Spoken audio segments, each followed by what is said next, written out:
Orc.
Nice. Hello and welcome back to Dukes on Twitch.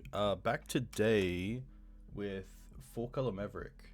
So this list is a little bit like Jono Yannick's that went through a Legacy prelim and did pretty well. It's really a Bant deck with a small black splash for Leovold and Abrupt Decay, and also Plague Engineer on the sideboard. So this is a pretty greedy version of Maverick. Usually just a green-white base deck with a small splash of one color, being blue, red, or black, but in this case I really wanted to try out Leovold. I wanted to go back to Oko, I wanted to go back to Uro, and just see how they go. The mana base is probably what I want the most mana help with. So looking through this league, I'll probably be looking at the mana base most of the time to see if it's working out or not. I'm not too sure on the number of dual lands I should be playing, if just one of each basic without is good enough. Hey, our Dark Cloud, thanks for the second month sub. It's very cool. A huge thank you. That's a very nice way to start the stream. So this should be pretty fun. I think Leovold's pretty good right now. It's one of those cards that you really need to play in Maverick where you're getting extra value off your cards. You're not just one-for-one-ing your opponent. So at least with Leovold, if they're trying to target it, you're drawing a card, they're removing it, you're two-for-one-ing them. Council's Judgment is down a lot, so you're not going to be seeing a lot of one-for-ones with Leovold, which is nice. Outside of some of the big sort of haymakers being Supreme Verdict, Dead of Winter, and Terminus. Soul Guide Lantern is a card that I wanted to try out for a little while. It seems pretty sweet. It doesn't exile your graveyard, which is really nice. Let's make this bigger. So Soul Guide Lantern is a 1-mana artifact that comes in and exiles the target card, which is great against Uro, Life and Loam, Punishing Fire, a few cards. Yeah, Savine's Reclamation should be pretty sweet as well. But yeah, Soul Guide Lantern, I'm just a big fan of it being able to replace itself if it's not really warranted. So say I play this against an Uro deck and exile the Uro, it might not actually have a function after that other than just replacing itself with a new card. But against something like lands, I might want to exile their Loam and then keep it around for the next time I can exile their graveyard and maybe hit another Loam or a Punishing Fire. Savine's Reclamation is pretty interesting. I do really like it with Uro, with Oko. With Uro, of course, you don't get it back, but you do get the extra trigger. But Reclamation's been really nice, especially against some of the grindy matchups. I really want a card that's, you know, at least a 2-for-1, and for Reclamation to be a 3-for-1 at times is pretty sweet. Even to get back a Wasteland can be really good, so that should be pretty good. Hey, Adrian, welcome. So Reclamation, I think, is pretty solid in this list. I do like it in the Bant decks. For Bant, I was trying out Teferi as well as a 3-drop because we could get it down turn 2. It stops Terminus, and you can get it back with Reclamation. It replaces itself straight away.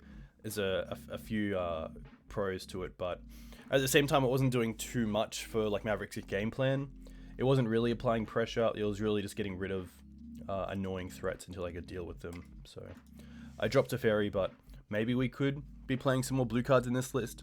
I was thinking about Flusterstorm, Lavinia, and Meddling Mage for the board, but I just think Deafening Silence and Chalice are so good against the combo decks that it's pretty hard for me to play the other two instead. If I was playing a deck with Mox Diamond where I could get them out turn 2, then I'd be more, or turn 1, sorry, then I would be thinking a little bit more about them, but I think a Deafening Silence and Chalice should be pretty good. So let's see how this goes. Legacy, nice. And coffee. Oh.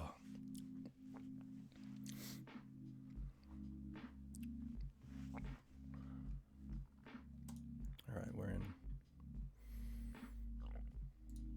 On the play against Anzi, nice.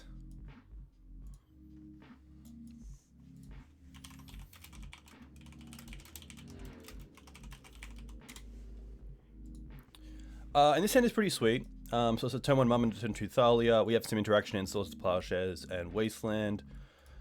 Pretty happy to keep this.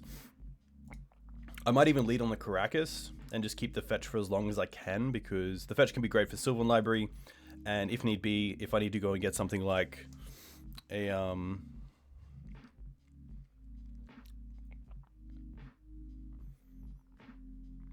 Dryad Arbor, I can. Hey Ryan, welcome. Hey Min, very cool to have you. You think we're against Black Red? Interesting. Very cool. Wonder if he doesn't have chat open.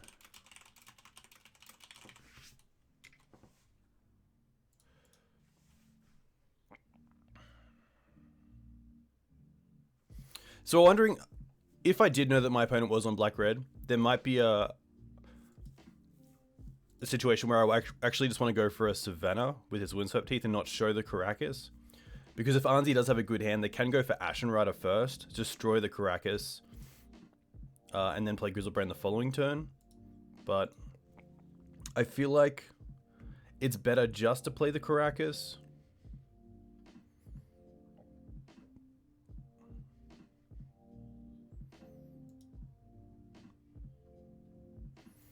And there's a Chancellor trigger, okay. Well, I think it's fine just to go Karakas pass.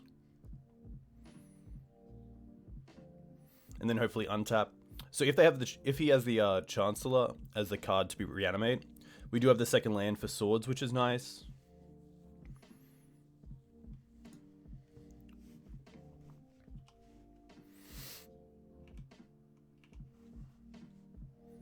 But if he has like an Unmask or a Cabal Therapy, then it's pretty rough, because I assume swords would probably be the name. If they are going for a non-legendary creature, it's kind of the main out that I have. Hey, Dead to be a Donut, welcome. Happy Sunday to you too.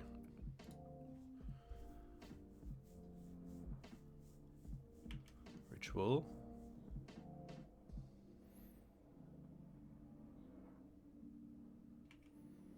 And this might be the case where they actually go for Ashen Rider and hit the Karakas. Oh, yeah, gonna go for Grizzlebrand, okay. Still makes sense. This is fine.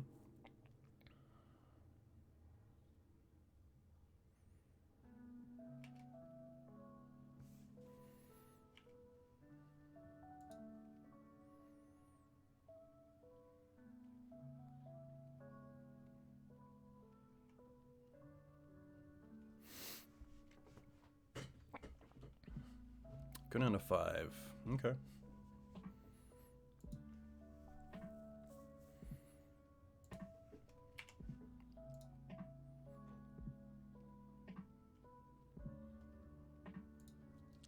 The issue here is that I assume Andy can just get multiple threats into play.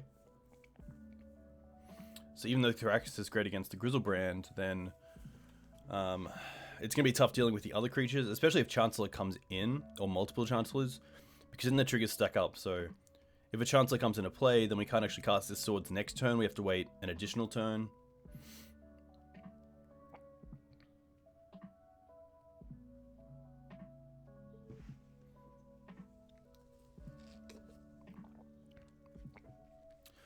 Looking at the board, we do have some good cards. I do like Deafening Silence on the play. I do like Surgical. I'm not too sure about Chalice. I definitely like Soulguide Lantern. Chalice is pretty interesting on the play because it does stop a lot of their fast draws. But for 0, it's mainly only stopping Lotus Petal and not much else, so I don't know if that's really worth it.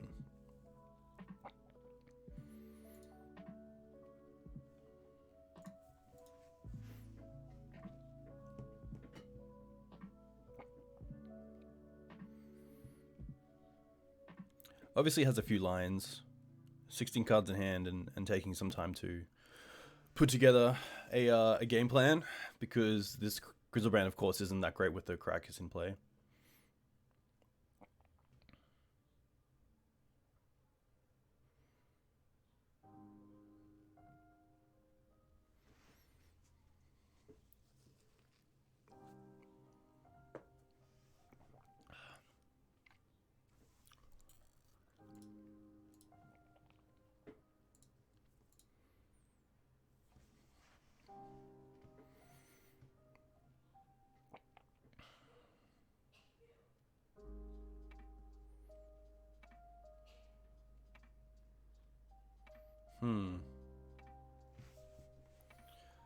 Looking at what we'd bought out as well.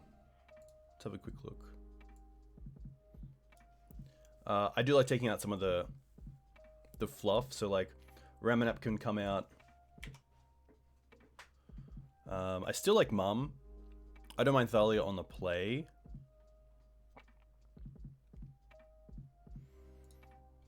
Unmask is fine. They can unmask themselves, okay. Oh, they play Child of Collis, okay. I have seen this from a few of the lists, playing a main deck Child and a main deck Tendrils, which is kind of cool. So I think in response to Reanimate on Child, I have to hit the Grizzlebrand, or else they can respond to the Karakas by just sacking it, gaining life that they've lost, and then drawing cards, so...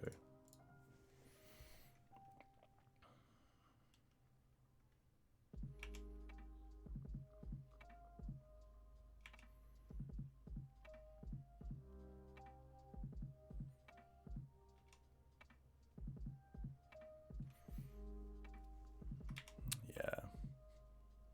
Another Entombment to Reanimate's pretty good.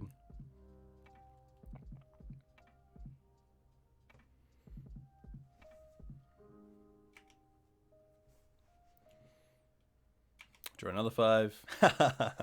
Classic. Ay, ay, ay.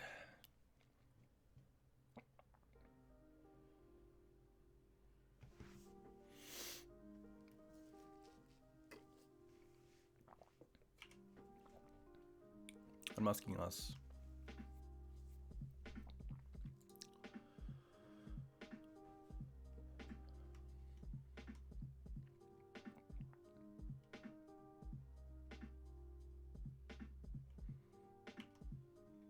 Okay. Well, it means they have no Lotus Petals left, which is kind of nice, but I assume there'll be some more coming. Let's pop out this graveyard.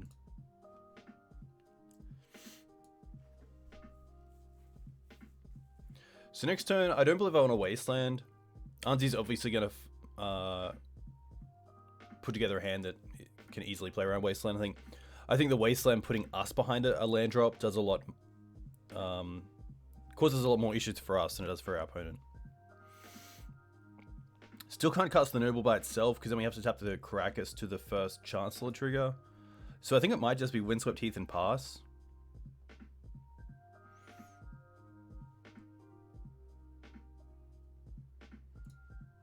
And then next turn we can play a land and have Swords Plowshares up.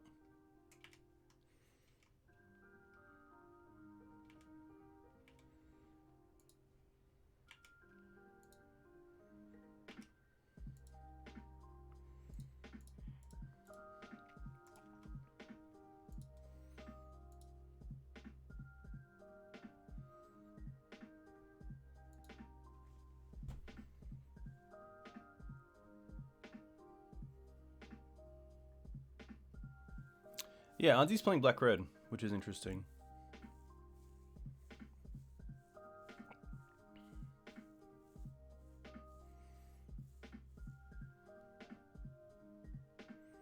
Animate Jet on Chancellor.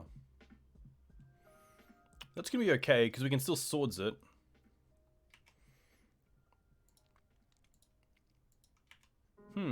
Interesting.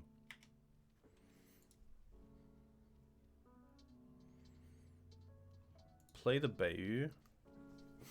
So we can Swords and then pay 2, 1 for the Chancellor in play, 1 for the Chancellor at the very beginning of the game.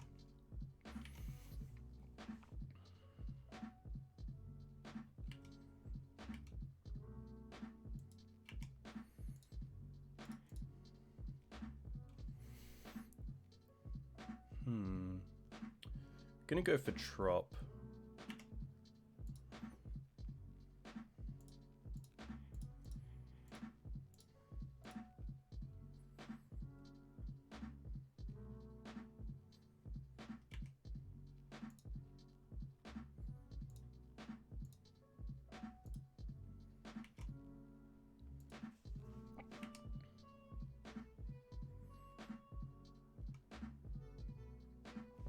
Probably should have gone for Tundra, because then we could cast the Thalia next turn and hold up Karakas. Exhume, okay. I guess we get back the Mum. Interesting.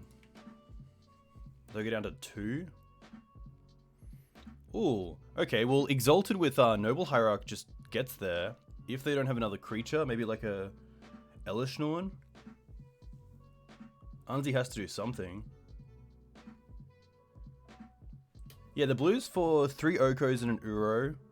No sideboard cards. And then the black... and the blues also for Leovold. And then blacks for Leo, Plague Engineer, Abrupt Decay.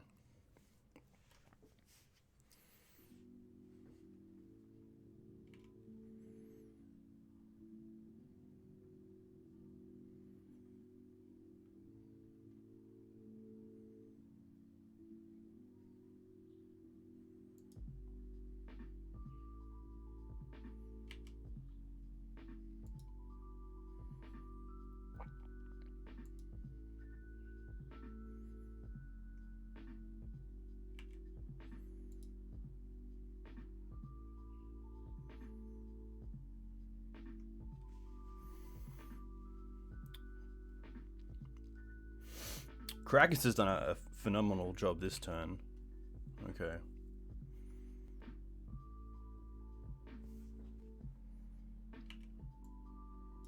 Is this just tendrils? Animate Dead on Child. Okay, pretty close to it.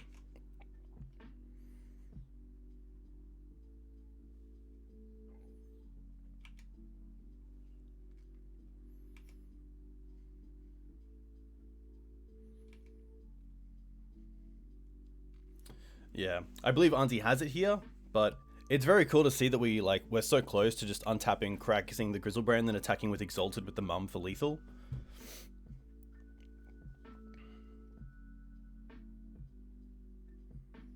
They've already played a land for turn. 1, 2, 3. They have 1 Lotus left. 1, 2, 3, 4. So they have 1 Lotus and no rituals left. Exhume.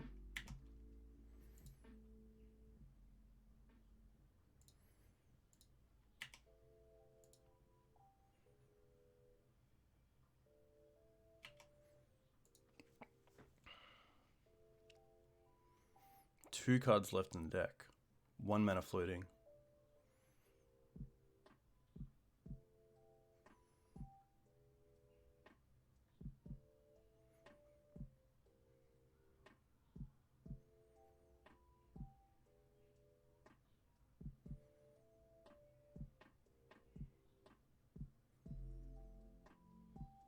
Oh, they play Chrome Mox. Interesting. That's fair. Forgot about Chrome Mox.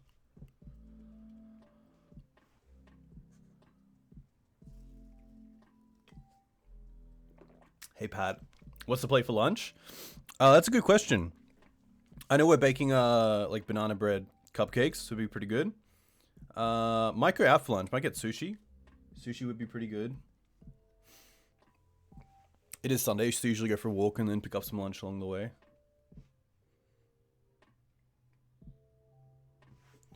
So if we do get a turn, what's the turn?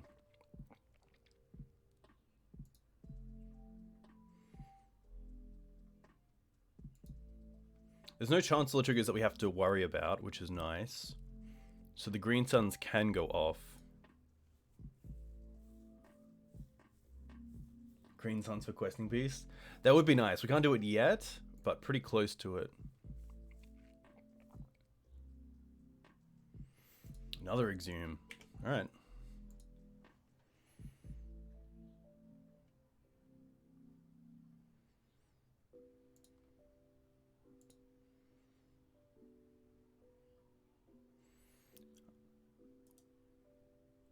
So Auntie's down to 2 cards left in the deck.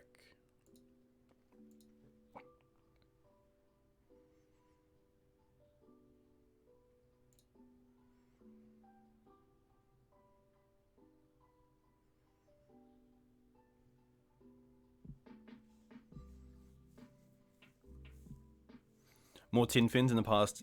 Yeah, I don't believe this is going to be tin fins. I believe it's just BR Reanimator. Yeah, wow. With a child and a tendrils, which a few decks have been turning into. But really nice to get the win. I mean, I think there's a few points in that game where you might have just conceded, especially when they've drawn so many cards with Grizzlebrand, but it's never over until it's over. So I definitely want these 3. I'm not sure if I want the silences on the draw. I don't think I do. Ramanap's a little bit too slow. Uro is a little bit too slow, and probably Questing Beast. Thalia is still okay. Collector Ouphe is still fine. Hitting Lotus Petal and Chromox. Screws is nice. Scryb Ranger is just a flyer, which is great with Mother of Runes. Sylvan Library is great because we can be pretty aggressive with Sylvan Library. Knight, Oko, Leo. Force of Vigor is interesting because it can hit Animate Dead before the creature actually comes into play. And maybe that's something that I need to think about on the draw because we don't have that many good turn 0 plays.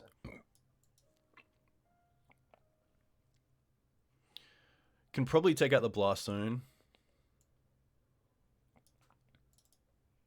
I might even Triforce. It is quite narrow, but I think it's fine, especially seeing most of the creatures there coming back with Reanimate. Chalice is pretty good. I'm not sure if it's good enough on the draw. I guess it does turn off a lot of the explosive turns after because of Grizzlebrand. So if they summon Grizzlebrand, they might not play all their 0-drop straight away. They probably do, but...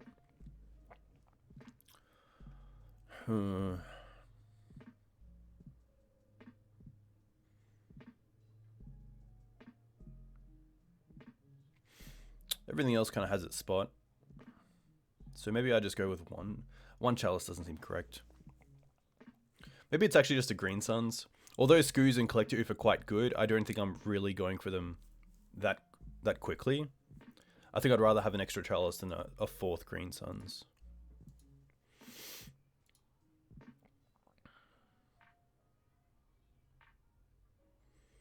I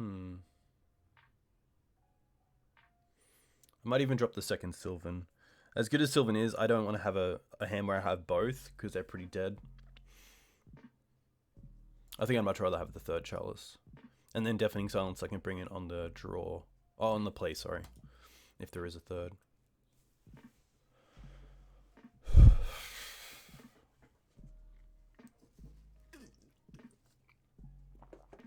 Haha.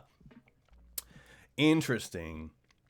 So even though we don't have any lands, we can cast the Chalice for 0. But I think this is a hand we can't keep because we're going to lose this game because we don't draw into the lands to actually cast our threats. So I'm going to mulligan this. This is interesting. I think this is okay. Even though it doesn't have any actual graveyard hate, it has Karakas and it has swords. So I'm pretty happy to keep this. And I think it's the Knight that we drop because Oko is just so nice at mitigating some of their threats. And we already have the Wasteland and Karakas, so Knight is a little less needed. The only thing is that we can't cast the Oko yet, but I think that's okay. I'm going to drop the Knight.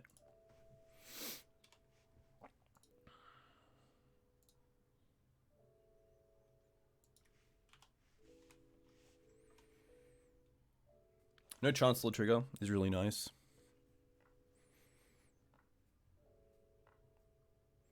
Probably taking the Swords to Plowshares. Taking the Thalia, okay. That's pretty nice for us because we do have multiple Thalias in the deck. Verdant, okay, well there's our green source.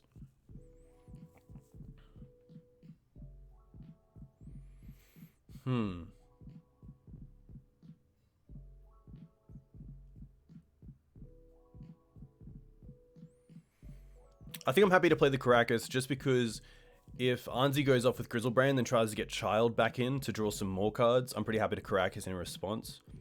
I think that's probably a more realistic line than them going for something like Ashen Rider to blow it up. And at least with Ashen Rider, I can Swords it in response, and then there's not actually a second permanent for them to destroy. They can only destroy the Karakas twice, I guess. Or exile. It's one of the two.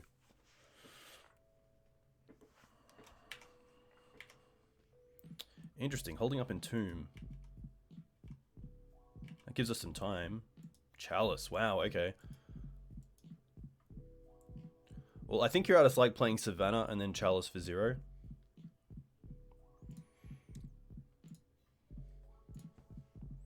I don't want to Chalice for 1 and then see them respond with it Entomb.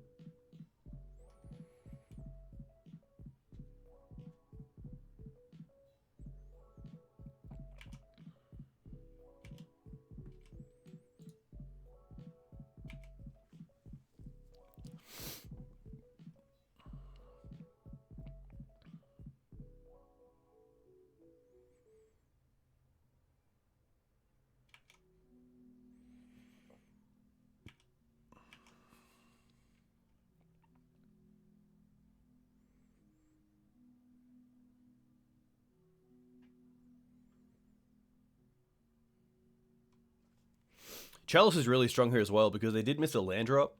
So if they were relying on Lotus Petals and Chrome Mox to actually build out their mana, then that's something to think about. Also, taking the Thalia might have meant that they were looking to... Or maybe taking the Thalia meant that they thought they could just play the Mox or Petals when they were going to go off on that turn. Because they thought that Thalia's extra 1 wasn't an issue.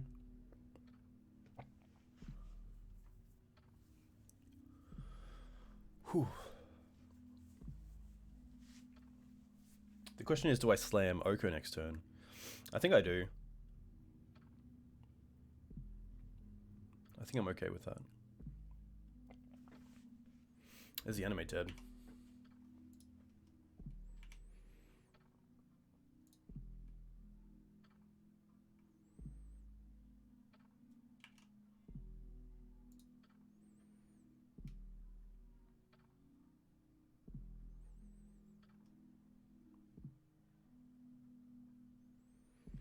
This is kind of nice because they can't play any extra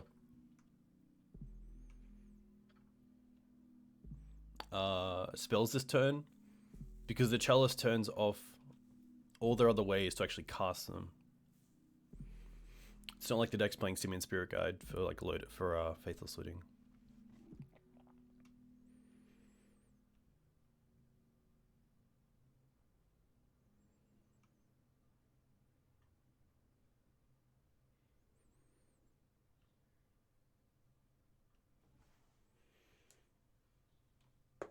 Hey Sato, welcome. Pretty good. We're currently up a game against BR Reanimator, but this game 2 is looking to be a bit of a slog. Currently thinking about how we want to go about this game. We're going to Karakas a Grizzlebrand, so I don't really want to Swords it in a response, so I'm just going to let this resolve. It also makes the Unmask a little bit harder because I have to choose between Swords and Oko.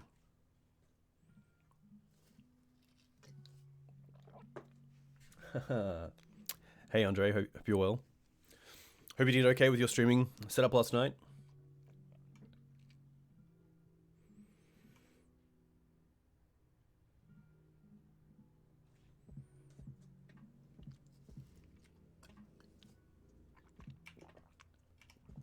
Alright.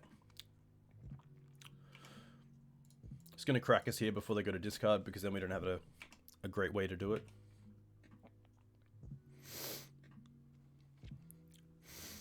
Nice. Yeah, drafts on Arena is pretty sweet. I've definitely drafted a few times. Windswept Heath.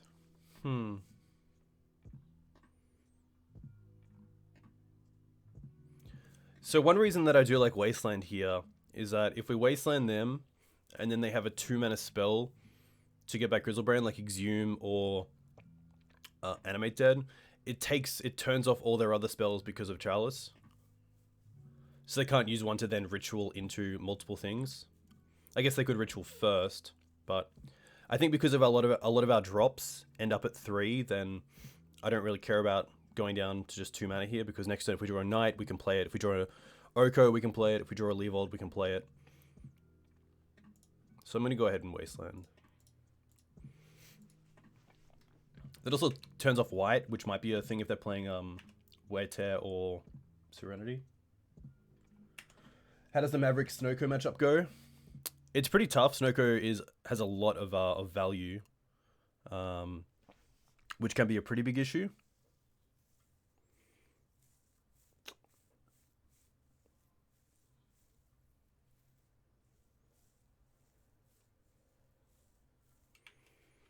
And just their threats line up really well. Like Snowco is pretty rough when they have blue-green mana up and you want to attack, but you're kind of scared of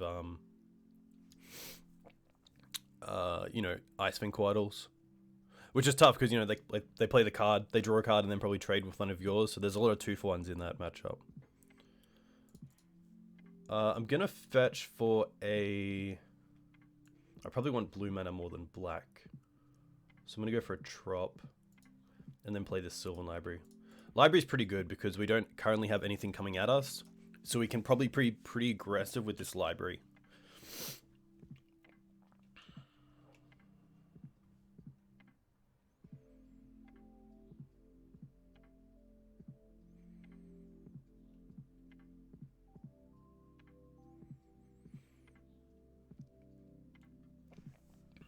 But Anzi does have 7 cards in hand. Bayou. Double black. Animate Crystal Brand. Okay. This is not green, white, red. No. This is... Oh, is that what the title says? Surely not. No, it should say 4-color. Yeah, this is currently 4-color Maverick.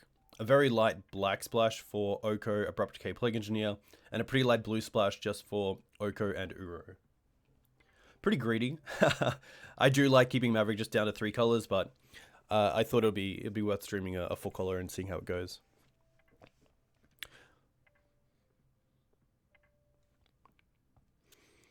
Sorry, yeah. So I was thinking if I should have got a Trop to have blue mana on board or a Bayou to have black mana, because when I'm playing an Underground Sea, I'm not sure if this sort of list needs an Underground Sea or not. That's the one duel that I'm not playing.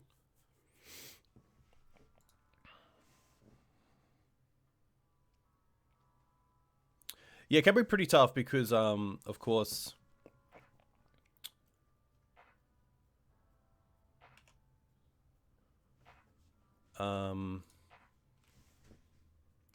Yeah, Wasteland isn't great against the basic decks. I was playing Thalia Heretic Cathar for a while, which I really liked. Oh, Reverend Silence. Destroys the Sylvan Library, okay. Oh, and the Animate Dead? Interesting. I guess I'm okay with that trade. Thalia is really nice because it makes the Icewind Quaddles come in tapped. It makes their fetches come in tapped, so Wasteland's now turned online. And also it's just a 3 mana, 3 power with First Strike, which is great. Oof. Now this is interesting. I don't want to Chalice for 1 because we have Swords to Plowshares as a pretty good out. But I'm not sure if I should Chalice here for 2.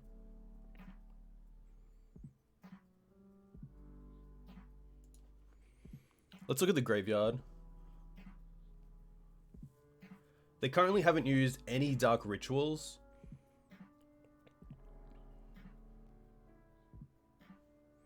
They also can't reanimate, so I don't think 1 is that great. I think Chalice for 2 here is actually pretty good because it doesn't turn off Swords to Plowshares. It turns off 2 more Animate Deads. It turns off 4 Exhumes. I think that's probably the best, because I'm not too sure what else they have to get back creatures. Yeah, so I think Chalice on 2 kind of just stops them from really casting anything for now, unless they have another piece of removal for Chalice.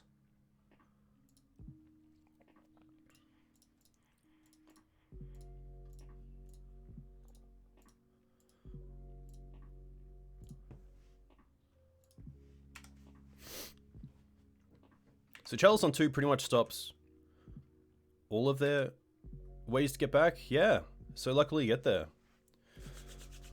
Whew, which is nice. And really on the back of the top deck Chalice, but pretty good to get there. I don't think there's a world where we Chalice for 1, but, you know, they've only used 1 looting, but if I'm going after reanimation spells, because they're on 3 life, that cuts off all 1s because of reanimate draining them life, and then also 2 stops Animate Dead and Exhume, so nice way to start the league. Very cool.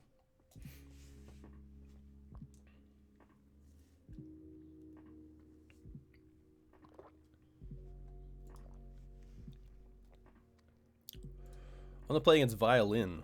Okay. Violin a creature. This hand is sweet. Turn 1 Hierarch, turn 2 Sylvan Library, and Mum. I'm going to keep this. Also just turn 2 Oko. So we're going to get a Savannah off this Windswept Heath.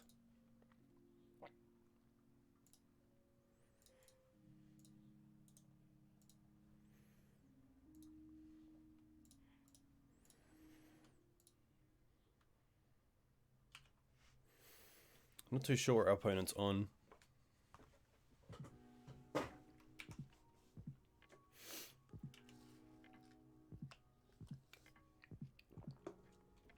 Trop. Noble. Okay. This could be Infect. So I think next turn I'm going to play the Sylvan Library first, and then play the Mum. Because the Sylvan Library is going to be fantastic because we can just pay as much as we want.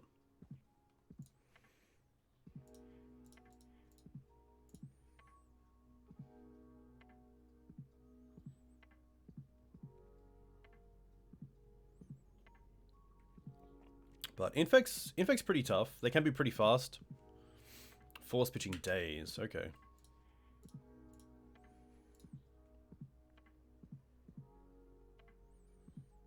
Nice.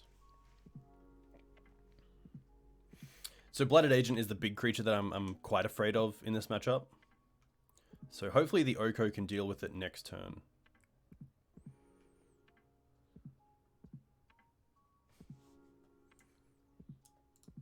Inkmoth, okay. Inkmoth is fine because we do have 2 answers to it in Leovold and Wasteland. But I don't want to do it in my turn because of crop rotation. Green Suns.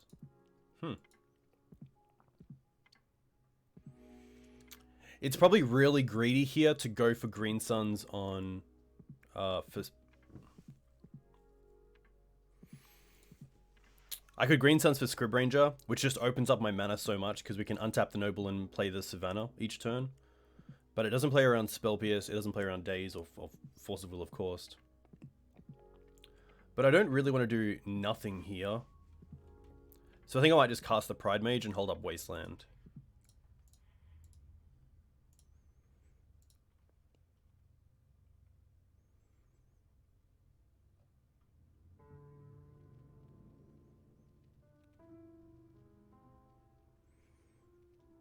If they want to force this, that's probably more than fine. Seeing that Wasteland just answers the Inkmoth anyway. Hardcast Days. Interesting. So they can definitely get their next turn because of just Invigorate and Berserk.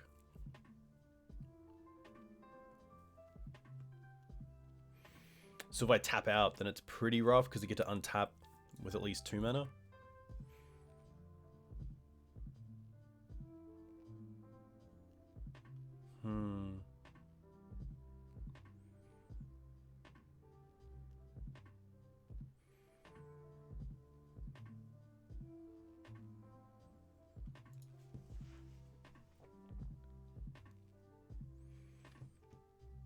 I don't mind letting this go and just keeping the Wasteland up.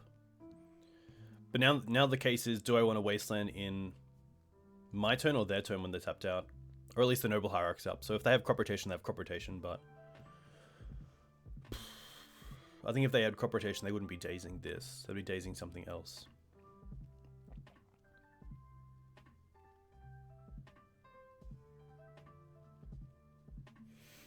There's a huge upside to just taking the hit next turn.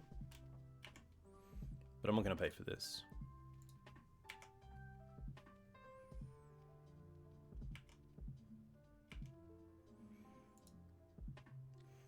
Usually Infect plays 1 crop rotation, so I'm pretty happy just to play around it because I'd rather play around that than like untap, Wasteland them, they activate it, and then use a 1 mana hexproof.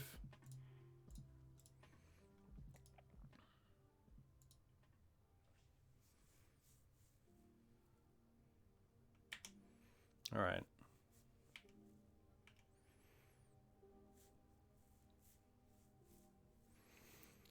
Yeah, so some play crop rotation because they play a Bojuka Bog and Karakas in the sideboard, and maybe even a Wasteland.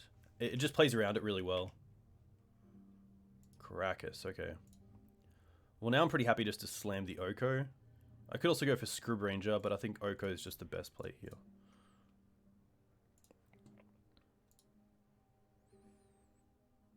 That's fine.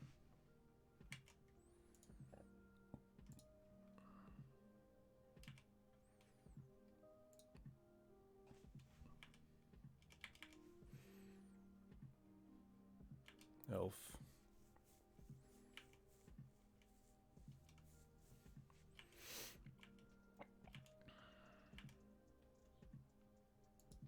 Hoko.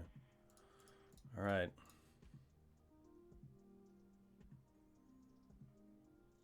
All right.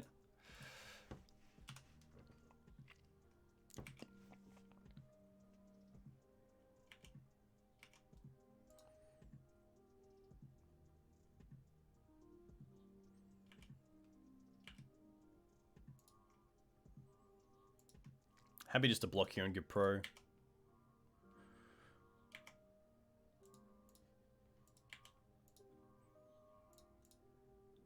Pro green.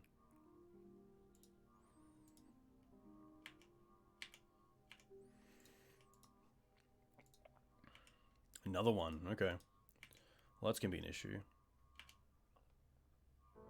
Swords. Swords is pretty sweet. I think you just have to go for Scryb Ranger. Just because I'm missing so many land drops that I need to get my mana online.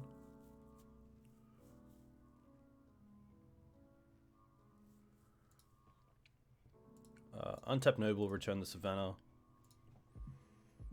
Play Savannah.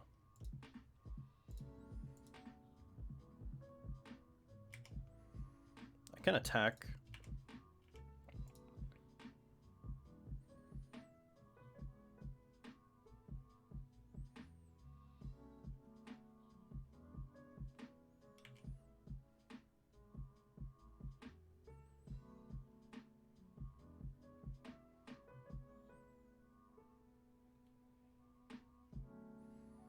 I probably want to keep this sword around for as long as I can because Blighted Agent's going to be a pretty bad card for me to actually try to beat.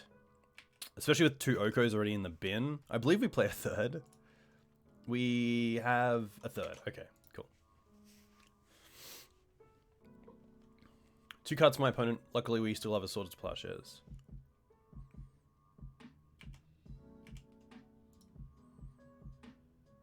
They're going to attack with both, which is pretty interesting. They have 2 cards left. So let's go to blocks. Block like this.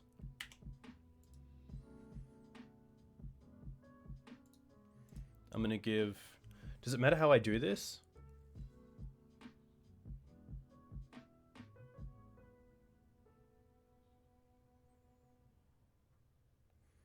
Yeah, I can't give pro green to Mum first, because then I can't untap it with Scryb Ranger. So I have to go pro green to Scryb Ranger first.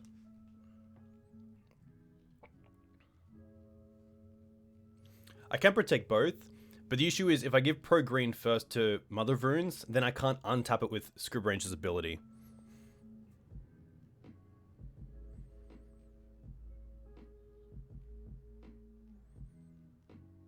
Become Immense. That's going to be fine. I wonder if the last card is Berserk, because then we just have them with this Savannah. So this happens. Pro green. And now we can...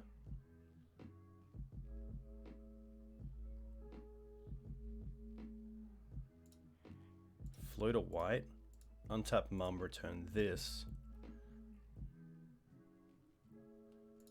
And then use Mum.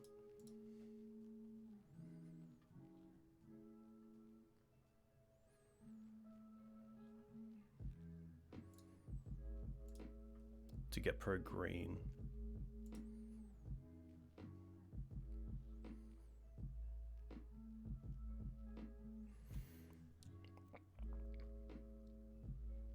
I feel like I have to swords here. Hey, Callum, welcome.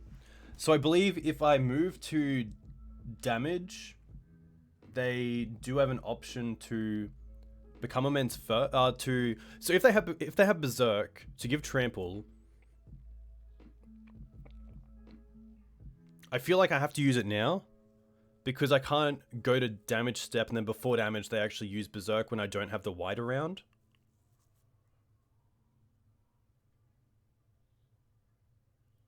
Is that how it works? They need to do it now? Okay, yeah. Nice, okay. Well, that worked out pretty well. Savannah.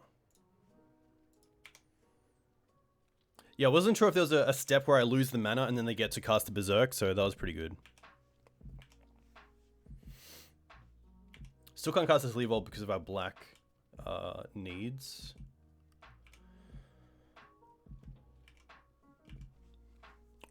Only if something has first strike? Yeah. Okay, that's great to know. Thank you.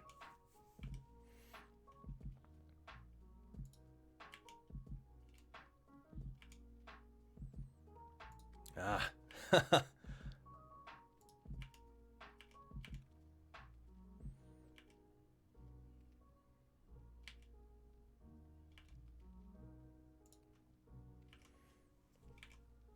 Really want to get this Leo down because it turns off Ponder and Brainstorm to an effect, and it also just gives us a better attack. There's Agent, okay.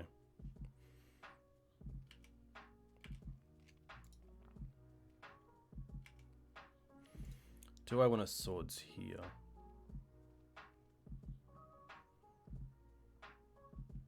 Yeah.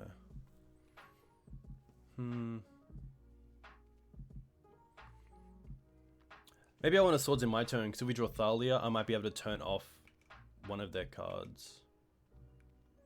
Green Suns, interesting.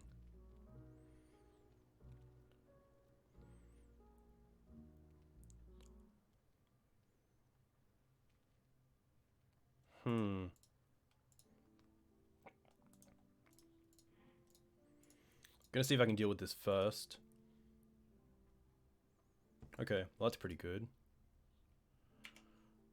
I meant to get Questing Beast, but maybe here I want to go get Knight of the Reliquary.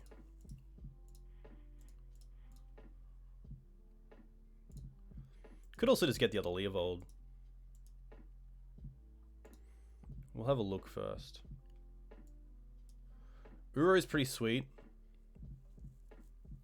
Also draws us a card. And we can cast the next turn because we have the Noble Hierarch and Scryb Ranger. But maybe I just need the Knight. 1, 2. Maybe I need the Knight just in case they have like Invigorate and Trample this turn.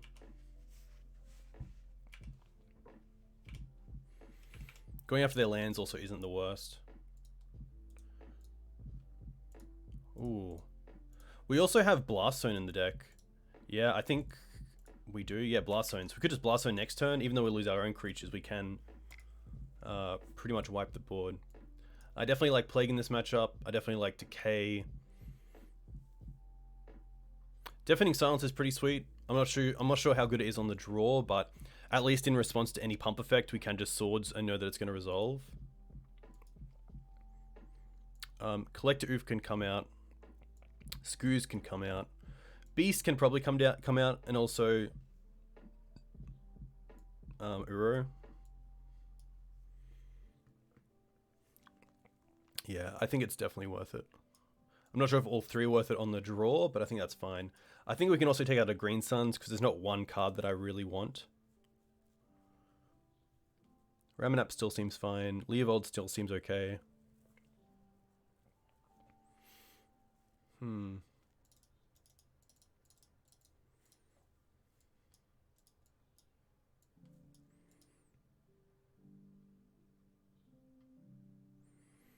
I might just go down one Savannah.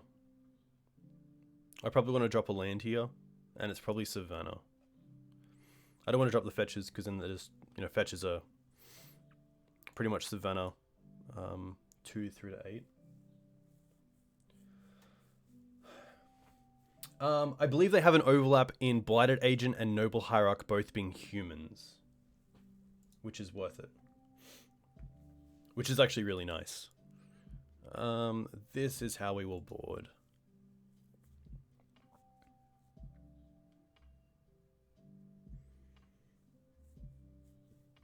So I believe Glistener is an elf. Blighted Agent is a human rogue. Noble Hierarch is a human druid. And Inkmoth Nexus is a Blinkmoth?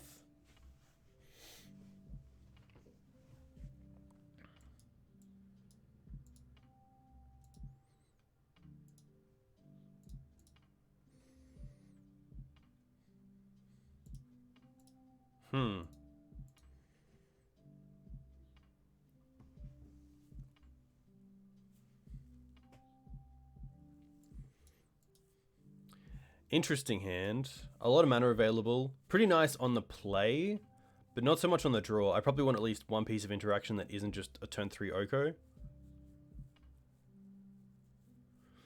I think we can mulligan once. I just want to find at least a source to Plowshares. Deafening Silence isn't too bad either. I'll keep this, and I'm going to bottom... I do want to keep 3 lands just in case we don't draw 2 lands for our first 2 draws. So I'm going to drop an Oko.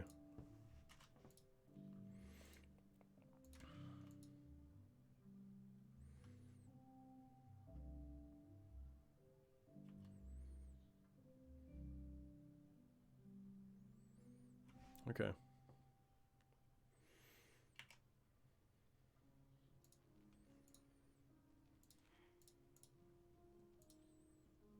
Oh, opponent went down to 5 cards.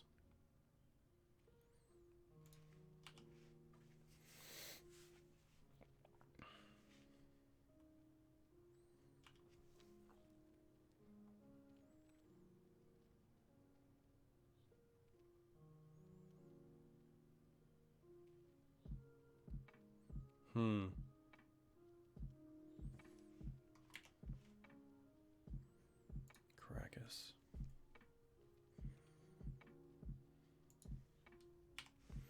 Just gonna try to Oko next turn.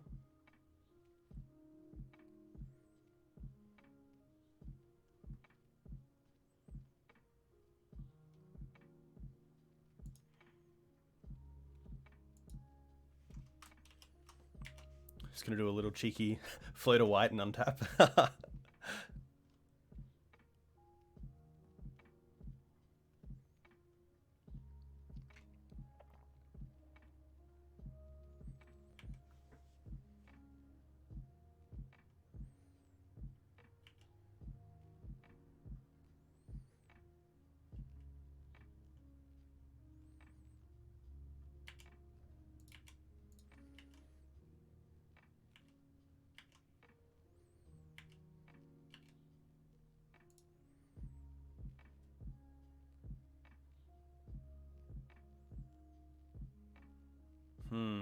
That makes it a bit more tricky.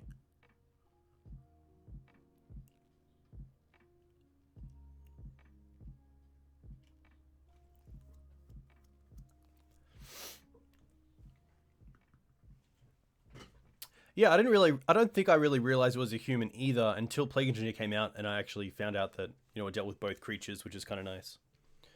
So actually, Plague Engineer is probably the best draw that we can have.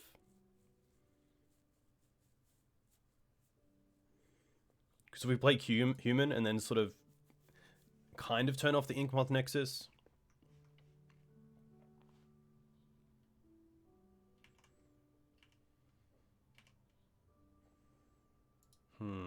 Just 3 lands at the top. Well...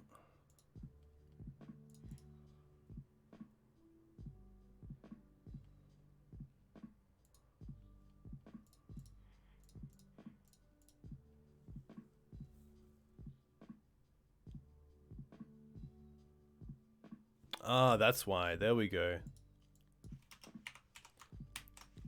Days. That should be updated now. Thank you for that.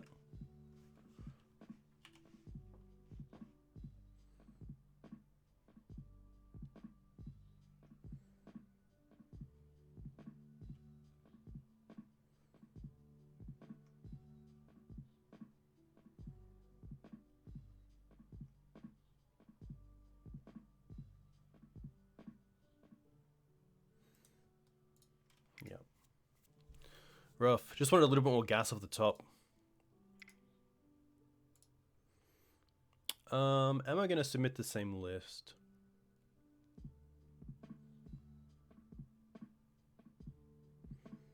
Yeah, I think this is fine. I'm thinking about Force of Vigor, but I don't think that's worth it. I'm just going to submit the same and see how it goes. Hopefully a lot better on the play.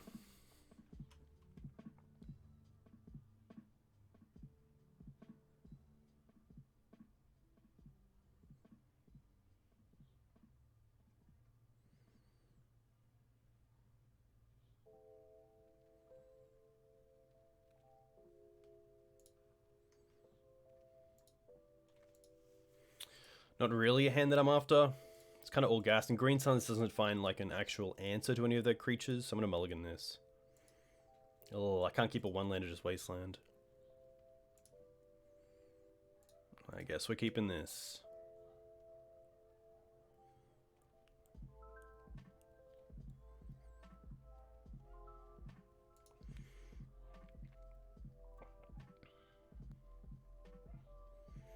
So I do want the Plague Engineer, and I want the Mum, and I want the lands.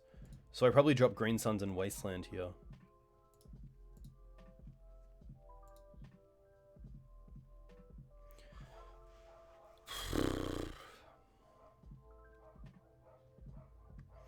It's tough. I can't find the Plague Engineer once it's in the deck like I can a Green Suns target.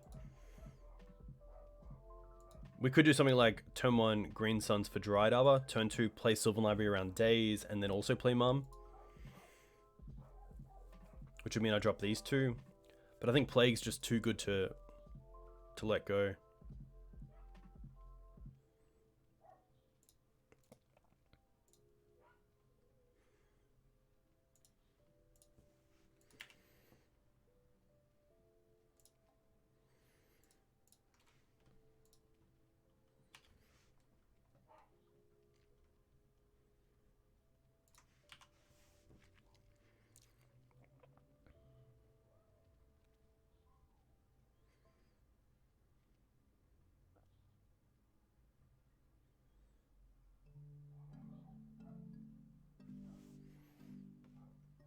They can't Daze, which is actually really nice.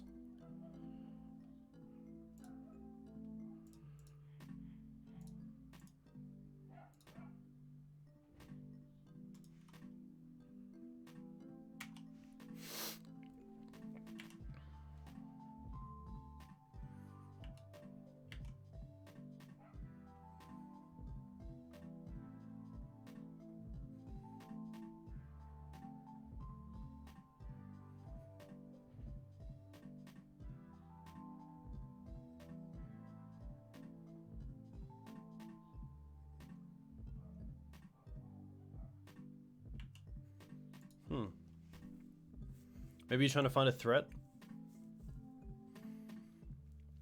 Interesting brainstorm. Especially if you played a land and then brainstorm. It's not like you can fetch after.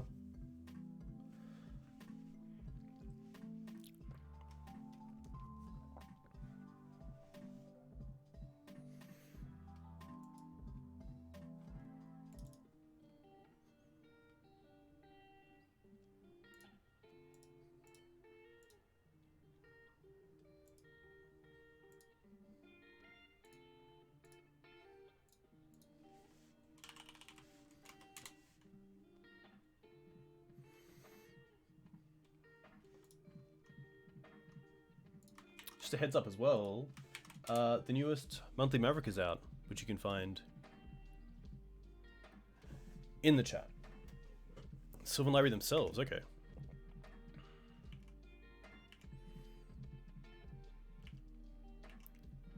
Come on, fetch. Or Black Source. Most likely fetch.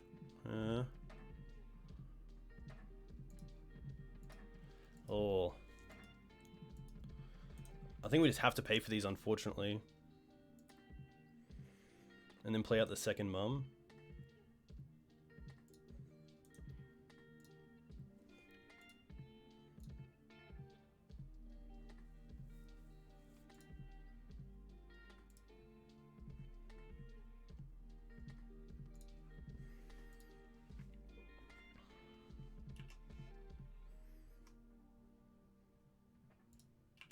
I can attack here, which is nice.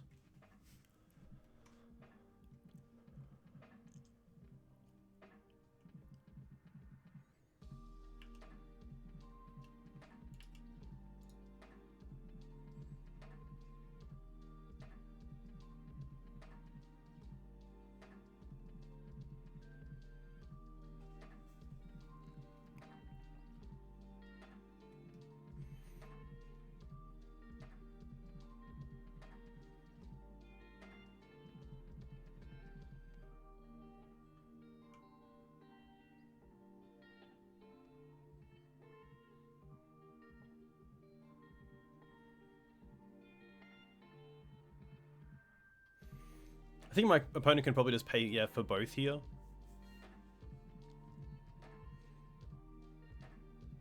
But yeah, mana here just a little bit rough, and probably my fault for being just a little bit too greedy with this deck.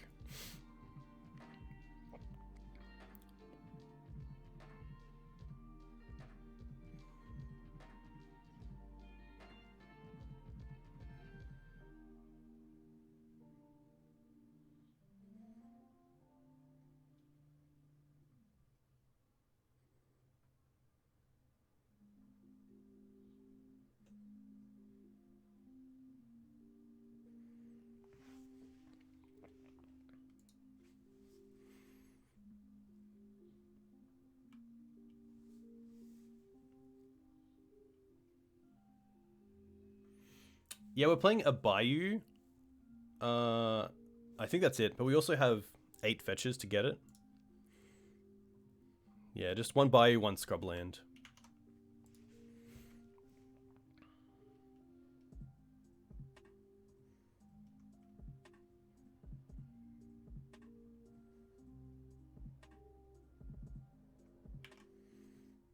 Brainstorm's okay.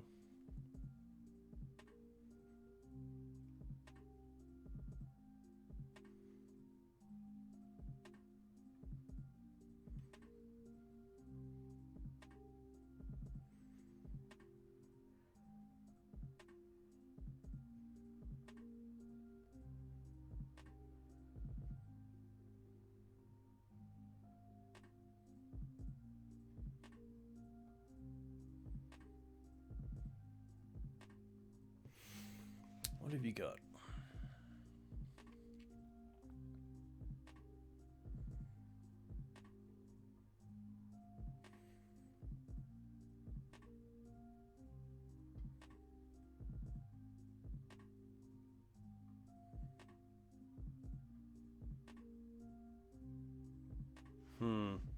Alright. Just hope they don't have a force. Blaststone seems a little greedy, yeah. That's fair enough. Ugh.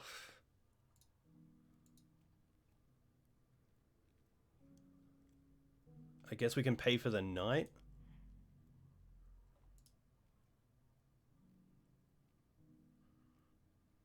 Can also just pay for the bird.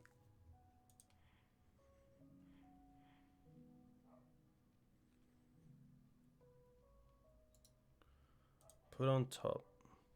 Pay for this. Play Deafening Silence.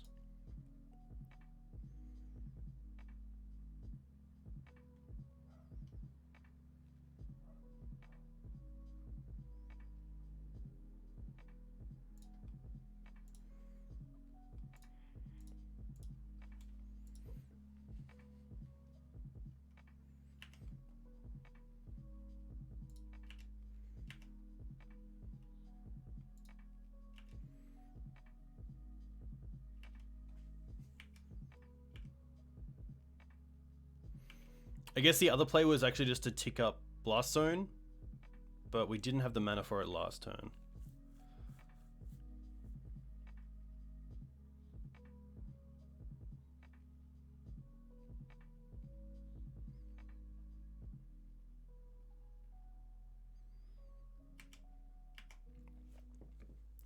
I think the best find is probably Swords to Plowshares to try to bait out a Force of Will off the Blighted Agent.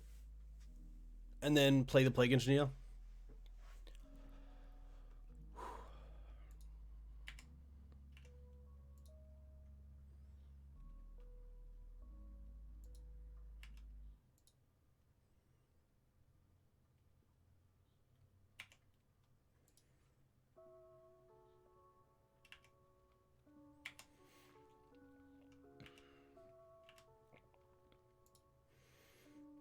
Oh, so we can find a second black source. That would do it as well, because we can decay and then Plague Engineer.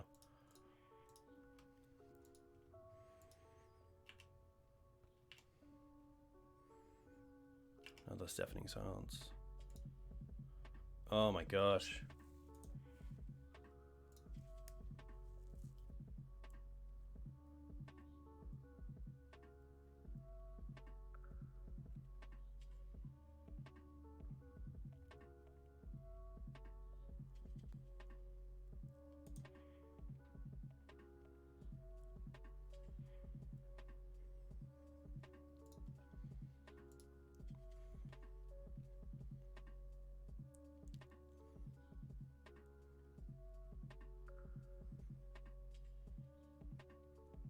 I guess we can just hold the decay for their turn, to be fair. This is fine because of the Deafening Silence.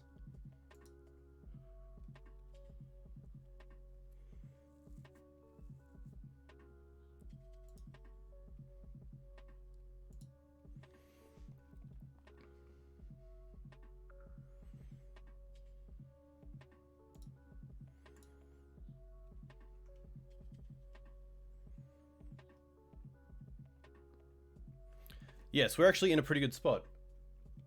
Yeah, we're in a pretty good spot because they can attack for 2 next turn, that's fine. But if they do anything to pump it, then we can just decay it in response, and they can't cast another non-creature spell because of Deafening Silence. So now we can attack for 2 with Exalted.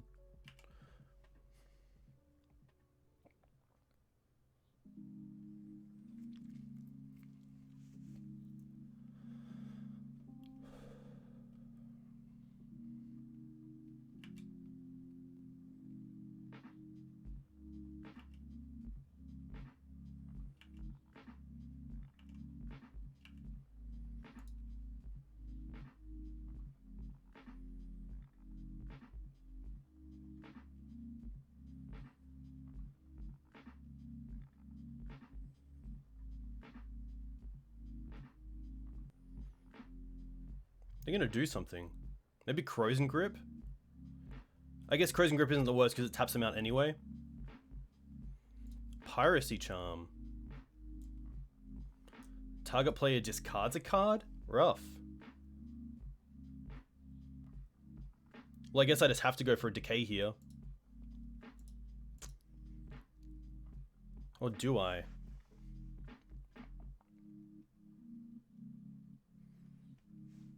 Yeah, no crop pot one time. I guess we do have the Birds and Mum for crop, but I think here we just discard the Plague Engineer and hold up the Abrupt Decay.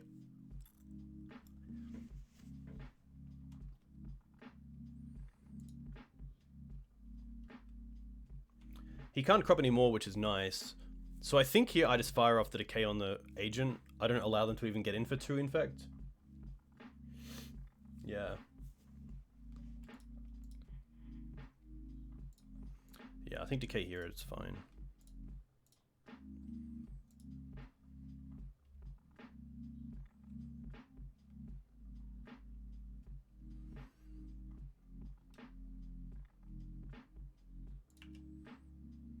Cool card.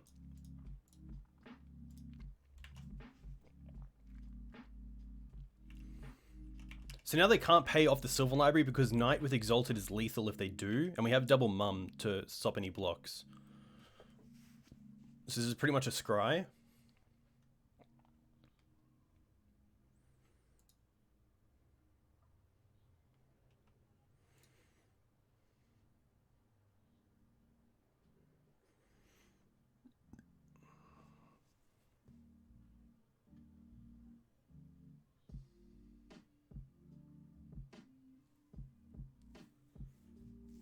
Yeah, Piracy Charm is very cool.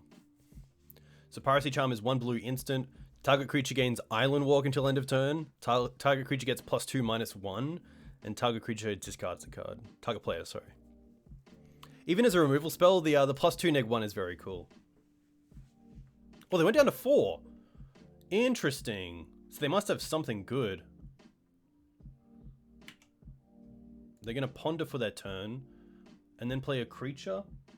But we can just give Pro and Pro. Unless they have Inkmoth as a blocker, but that's not great.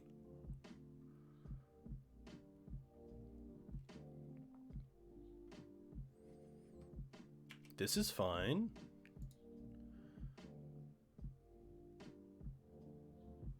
This is fine. Okay. Now we even have the, like, Blast Zone as backup.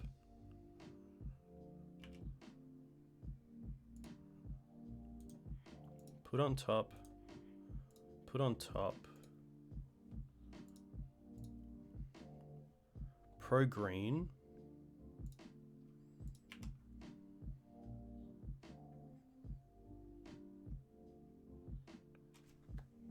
Nice. Very cool.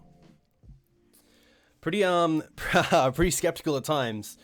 This matchup can be pretty rough. There are some times where you just don't find your removal, or you just find any sort of interaction. But luckily, there, even without finding a black mana, so I do find the Blaststone is pretty, yeah, definitely not worth. I think we're just unlucky finding that black source. I don't think it's the actual mana base, but it could be. Hey, Gav.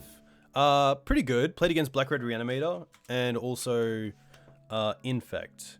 I'm going to go to the bathroom real quick, and then I'll be back in a second.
Yeah, it's fair enough, Jack. But you play blue spells, you play counter magic. I play fair decks.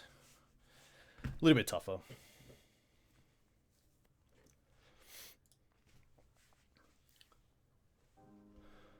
Manic 3130.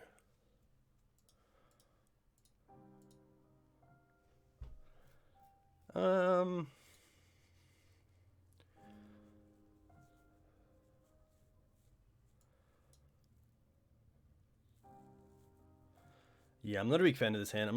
I'm not a fan of Cradle as my second land source. I'd rather have an actual creature.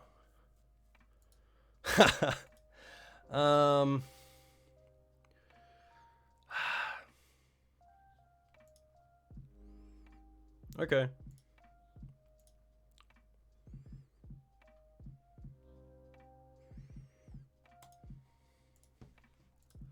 I do need the Euro to kind of get me back in this game, and hopefully these can kind of be sufficient for now. Thanks. Delta Pass. Come on, Manadork one time. Snow-covered forest.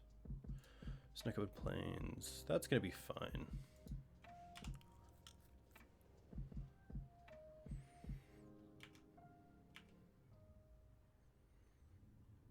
Drop. Goyf? Dreadhorde. Okay.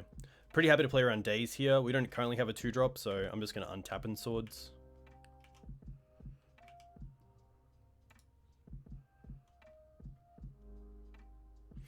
Doesn't play around Force Negation, but I think that's fine. I'd rather play around... Maybe they don't play Spell Pierce? Maybe it's worth swordsing an upkeep.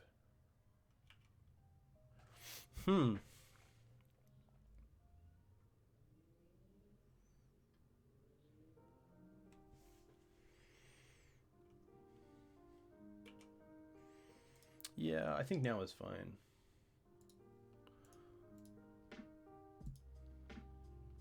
They have force, they have force.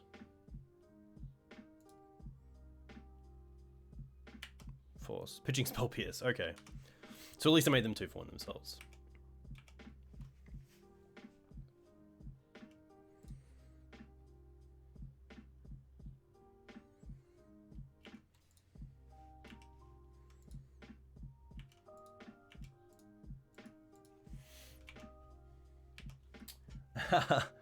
Yeah, that's very true. I think I'm just going to Uro next turn to hopefully just draw some more cards and maybe draw into removal for this Dreadhorde.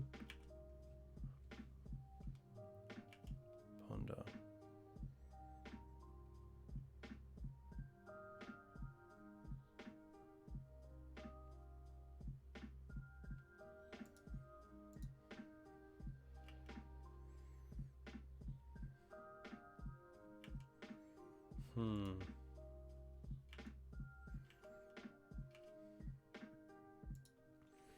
Maybe the Knight's actually what I want to play. 3 cards left. Most likely nearly 100% days in there. Let's go for Trop and Bayou.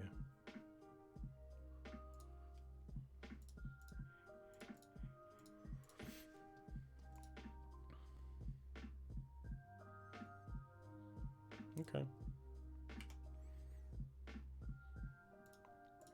Oh, can I Karakas it now? That's kind of cool. I might do that. That's pretty sweet.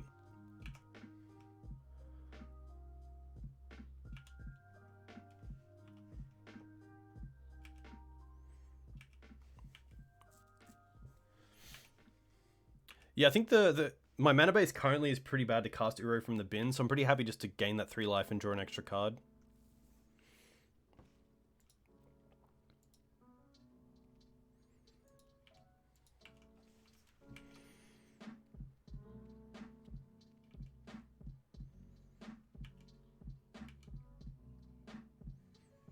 But I do need to find something fast because this Dreadhorde is just outvaluing me so much.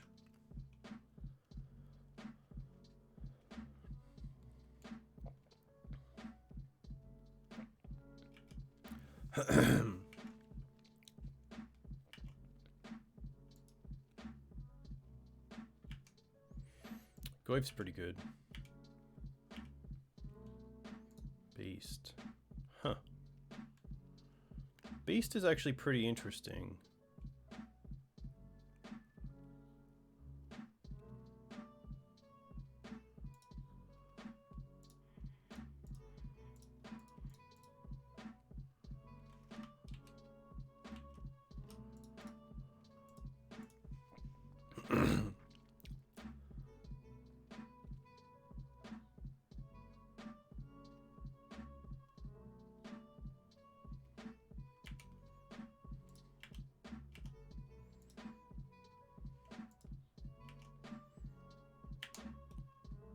I think I'm happy just to take them off the Trop here as well. We can still cast our 3-drops around days, which is nice.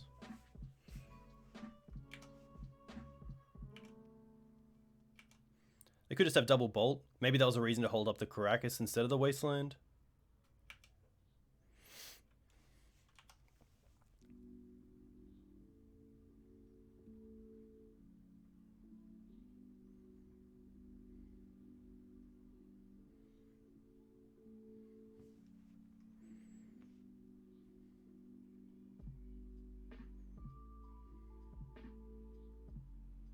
Yeah, just too quick. These Delvers are going to get out of hand.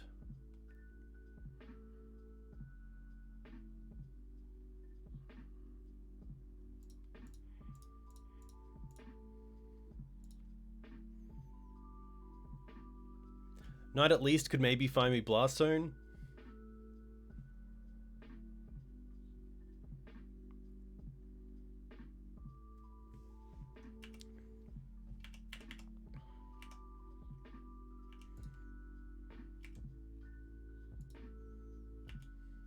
Yeah, Chain Lightning revealed. Rough. Just a bit too slow. Collector Ouphe can come out. Beast can most likely come out. I do like the Engineers and the Abrupt Decay. I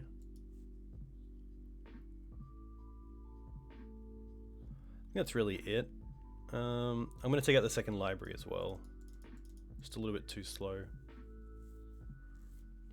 This seems fine.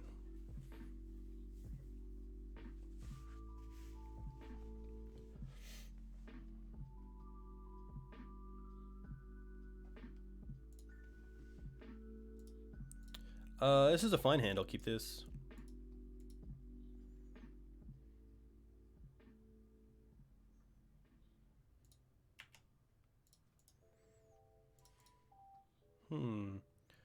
Gonna go for a Trop. Into Noble. Yeah, I like the Chalice because it works with Deafening Silence pretty well against the decks that you want Deafening Silence against, because usually you can Chalice for 0 and then play the Deafening Silence as just extra removal. As extra just turn one interaction. It's really nice. Okay.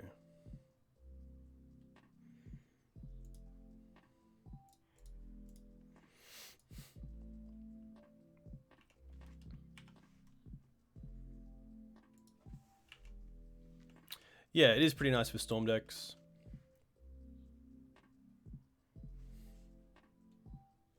Braid, alright.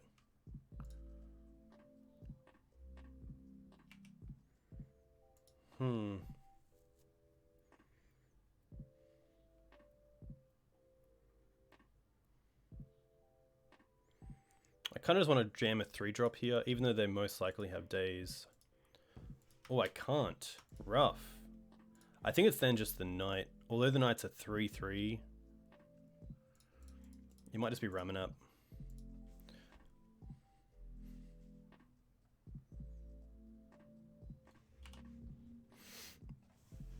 I'd rather it get hit by a bolt.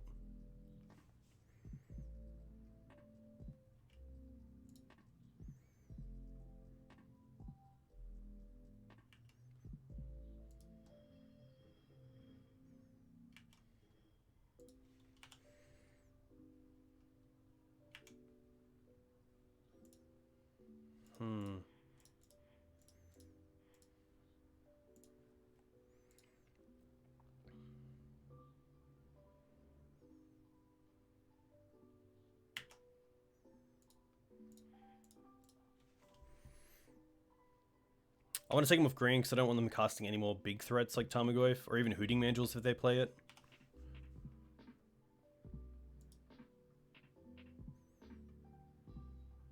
Going after white's interesting.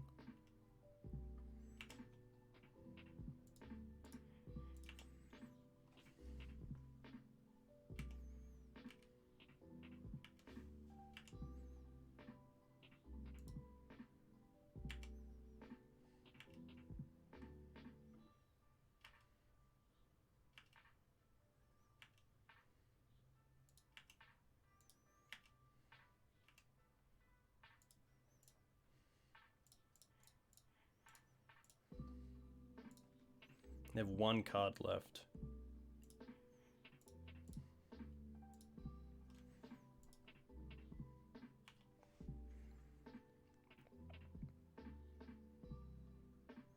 Ugh.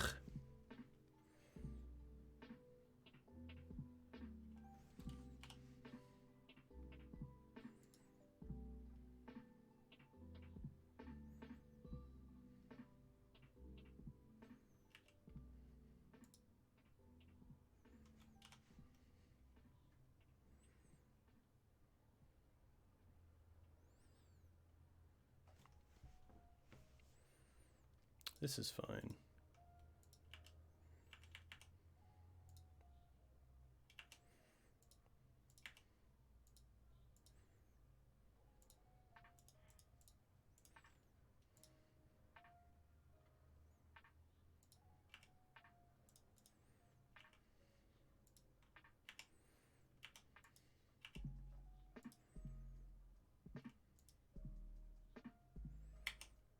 Winter Orb's okay.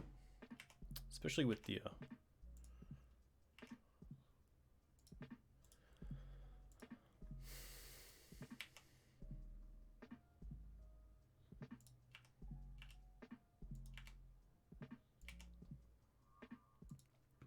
I probably just want a sword now to play around any sort of counter magic. I don't really care about Delver. I guess maybe I want to keep it for Dreadhorde Arcanist, but it's tough. Yeah, I think I at least swords in their upkeep.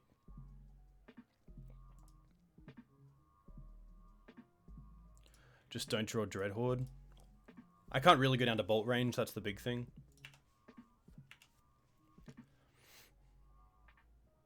Okay, Delver's fine.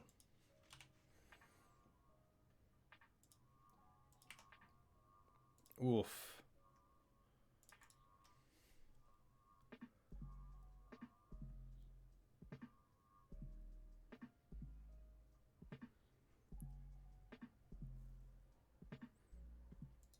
Now the question is Knight or Oko?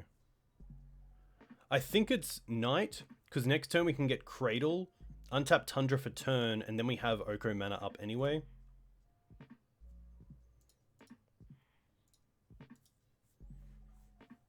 Hey, Hamuda, thanks for the raid. Let me know where you're from. What you just played.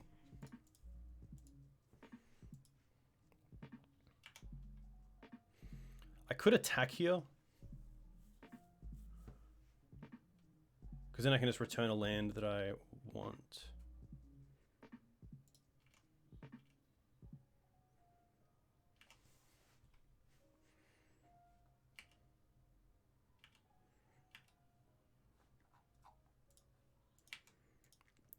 Just delve a flip. Brainstorm. It's pretty good.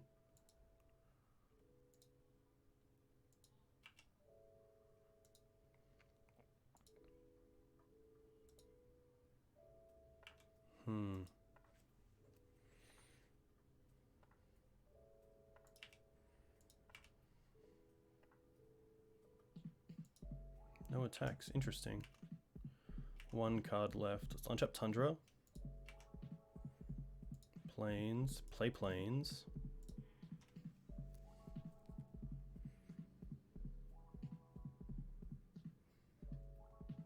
Blue.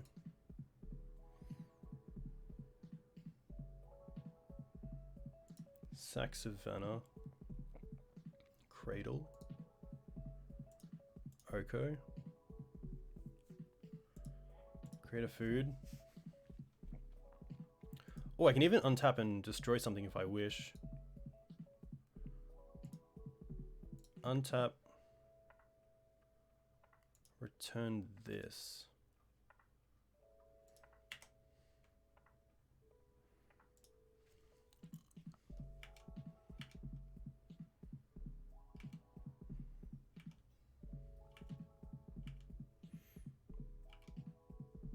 Yeah, it's interesting. I think Winter Rob's really good if you're already on board ahead. It can also stop me from casting multiple spells a turn, especially once I get to the threshold of 3, where a lot of my big cards are. But yeah, it does seem pretty good.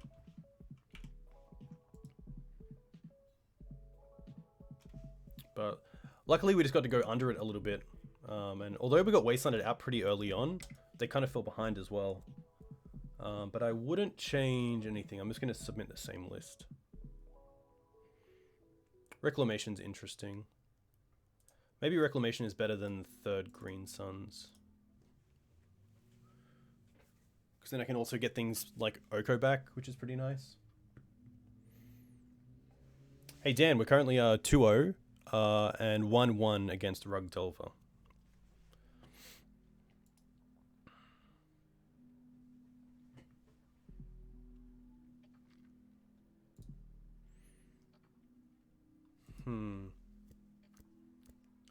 Unfortunately, this is a hand without green mana. We can cast Mum, but other than that, we're not doing too much.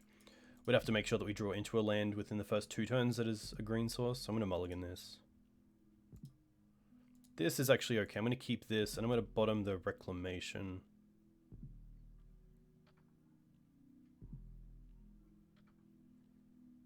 Yeah.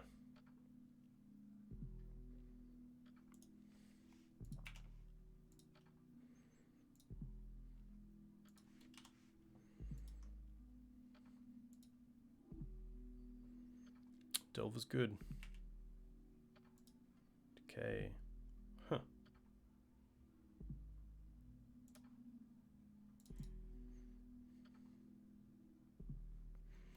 I'm just gonna go for a forest here and play the bird.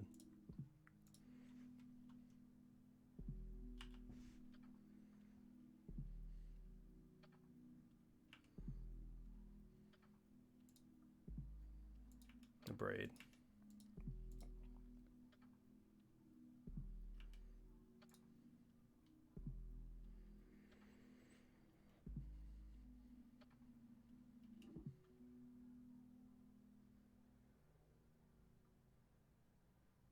That's okay.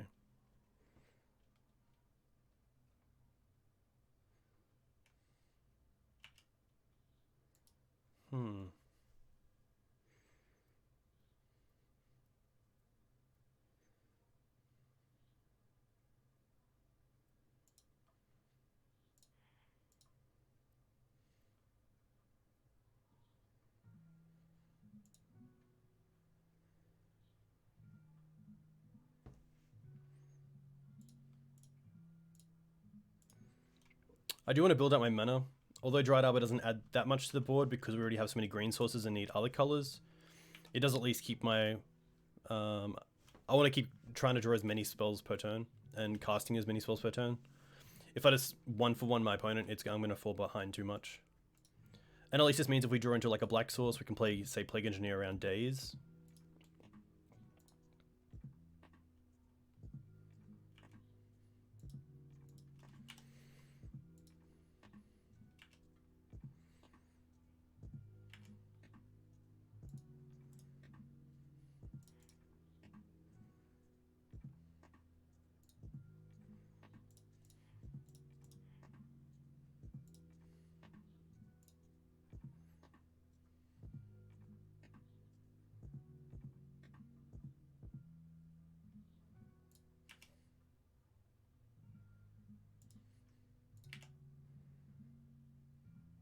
Double days?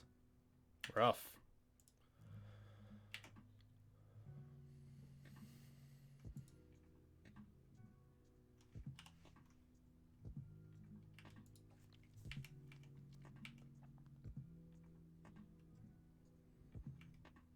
No flip's pretty good for us.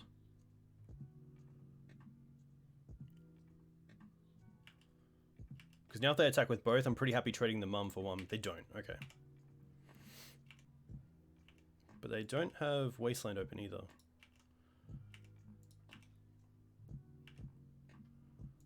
Noble.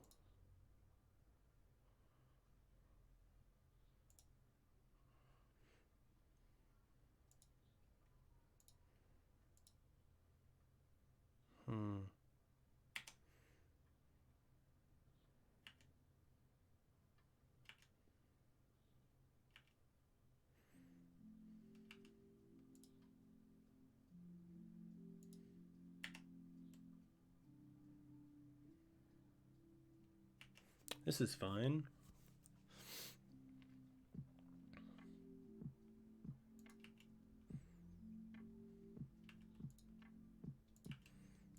Probably the Abrade again. Blazing Volley. Blazing Volley's pretty good.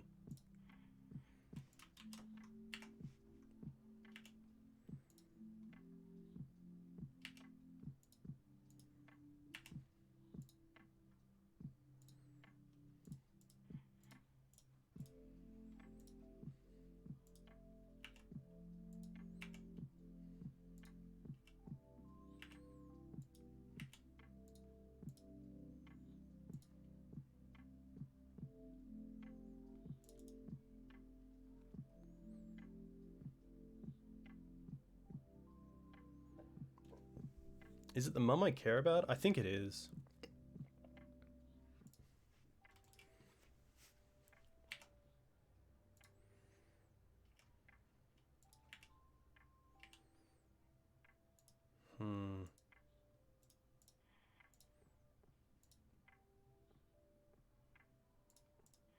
Alright. See if this works.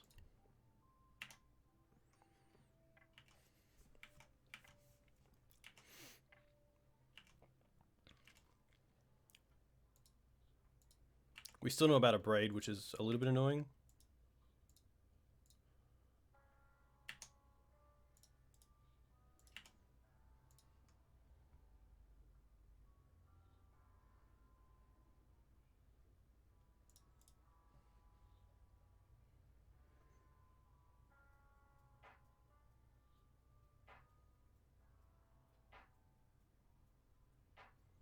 That's fine.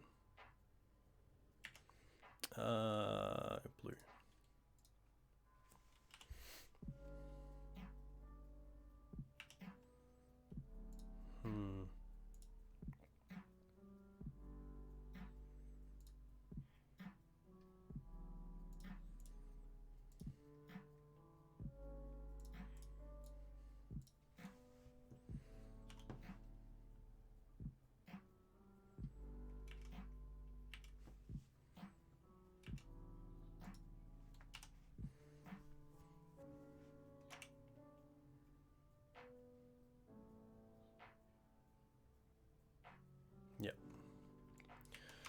Rough. Fast Delver decks are definitely the deck that I have the most problems with. And it's probably because I'm not playing the full set of removal that I want to. But yeah, sometimes you just get Delvered. That's pretty tough. I'm sure there's little things I could change there, like even my mana. Going for the Trop early on meant I couldn't cast a turn 2 Mum. I believe. Maybe that was game 2. But yeah, just always need that that Swords to Plowshares early on for Delver. On the ground is fine, but the Delvers in the air can be an issue. We'll definitely keep this.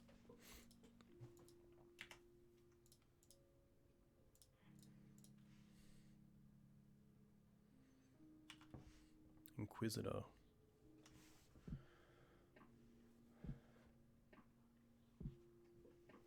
Hey Eldrazi, thanks. I'll have to look at that because I'm not too sure what would have been the issue there. But thanks for letting me know. That's really cool to hear. Hey Pauls, pretty good. What did you play yesterday? Did you play in the Super Pioneer or Modern event? I know that you put out a new sideboard guide for your Amulet patrons and Twitch subs, which is very cool. So if anyone wants to check that out, definitely check that out from Pauls. What did the Ponder do? Chose not to shuffle.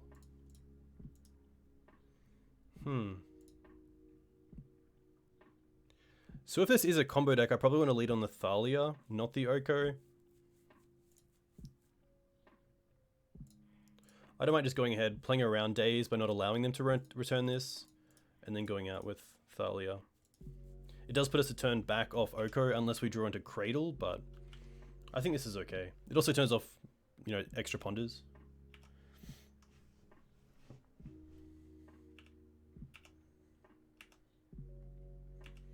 I'm not playing the Showcase Challenge, but it would be pretty cool. It's kind of sad to see some of the events that are firing not actually fire.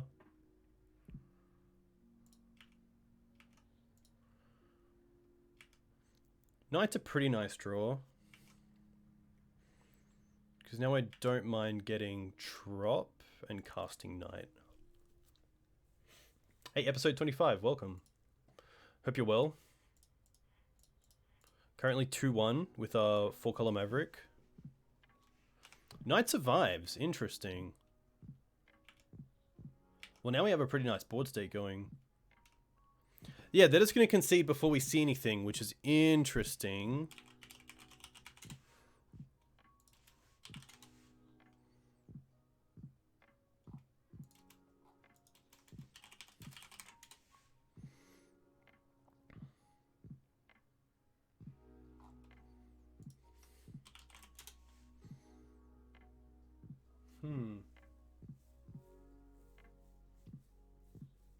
Hey, Bookish. Yeah, it could definitely be Storm. It could still be Sneak, which is rough. It's tough because the big question is, do I take out Swords or do I keep in Swords? If it's Delver, I want Swords. If it's Show and Tell or Storm, I probably want to take out the Swords.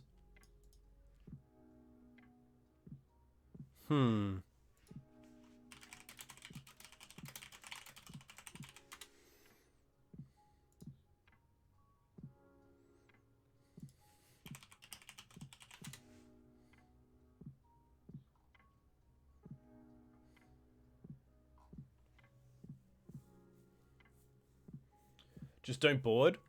Yeah, that's fair enough. There aren't too many cards that are that great. I guess Chalice is usually pretty good against... I guess, you know, if it's blue, I probably don't want Ramanap if it's in any of them. Questing Beast could also be a little bit too slow. Maybe Chalice is actually just worth trying.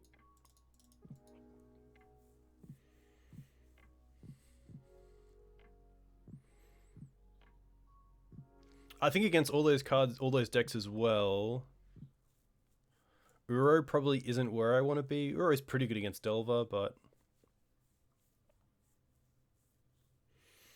yeah, the only issue with Chalice against Delver decks is that Chalice on 1 also stops our Swords to Plowshares, which is one of the best ways to answer Delver outside of Scryb Ranger. Huh.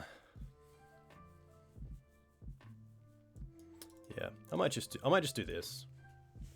Chalice seems fine. And if it is a Lotus Petal deck, then, you know, it's pretty nice odds. This sounds pretty sweet. I'll keep this.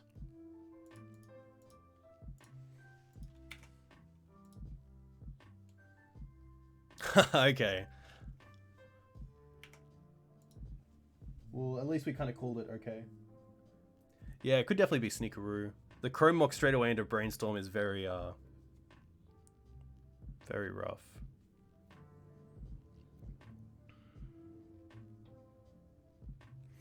Usually this means they're like one piece away from comboing off. Yeah, this definitely is Tez.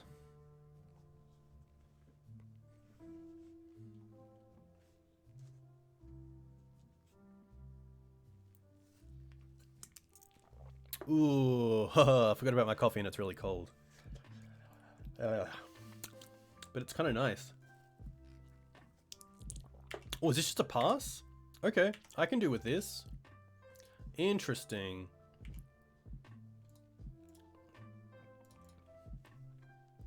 I'm gonna do a small thing here. I don't think Massacre is a card that is probably something that I have to worry about, but I can get a Trop here and then rely on my Noble Hierarchs for white mana to cast Thalia and Qasali Pridemage. And it also plays around Massacre, which is nice. So let's go Trop into Noble and then just play Chalice for 0.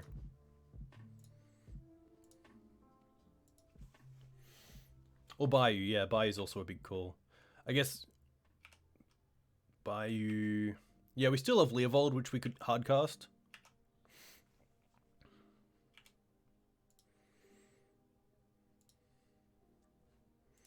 Let's see what this Ponder does.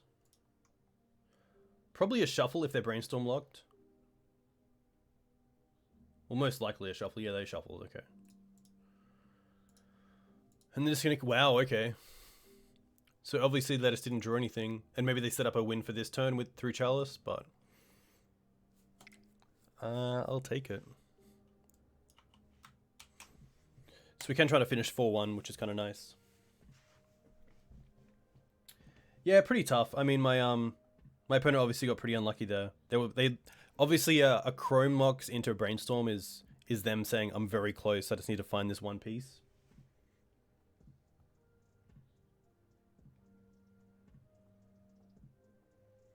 Where you living, Ravenous?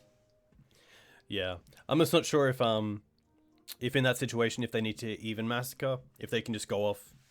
Otherwise, even something like, I'm assuming they would have brought in like Chain of Vapors for either Chalice or Thalia, but they obviously just didn't have a hand that was going to get them there.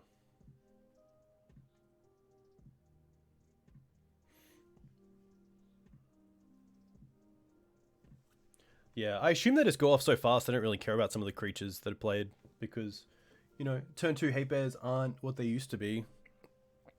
Especially in a deck that can only cast them turn 2. It's not like we're playing Mox Diamond.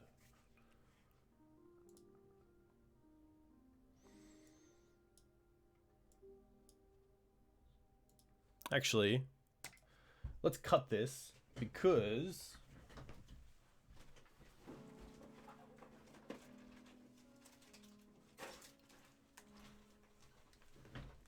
I have a giveaway.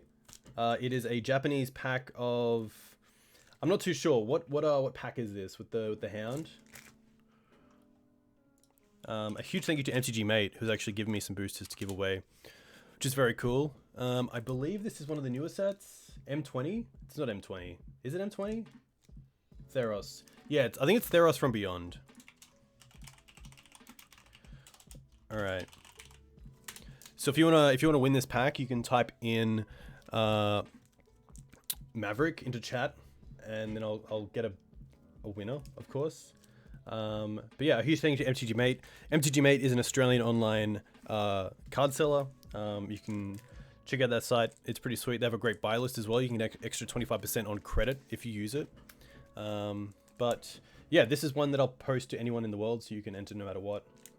But yeah, very cool. The Japanese packs are different as well because they have this little top bit for actually putting them on a rack instead of just having them in a booster box, which is kind of cool. And I feel like the Japanese cards are also made on different stock, so they do feel a little bit different as well. So pretty cool.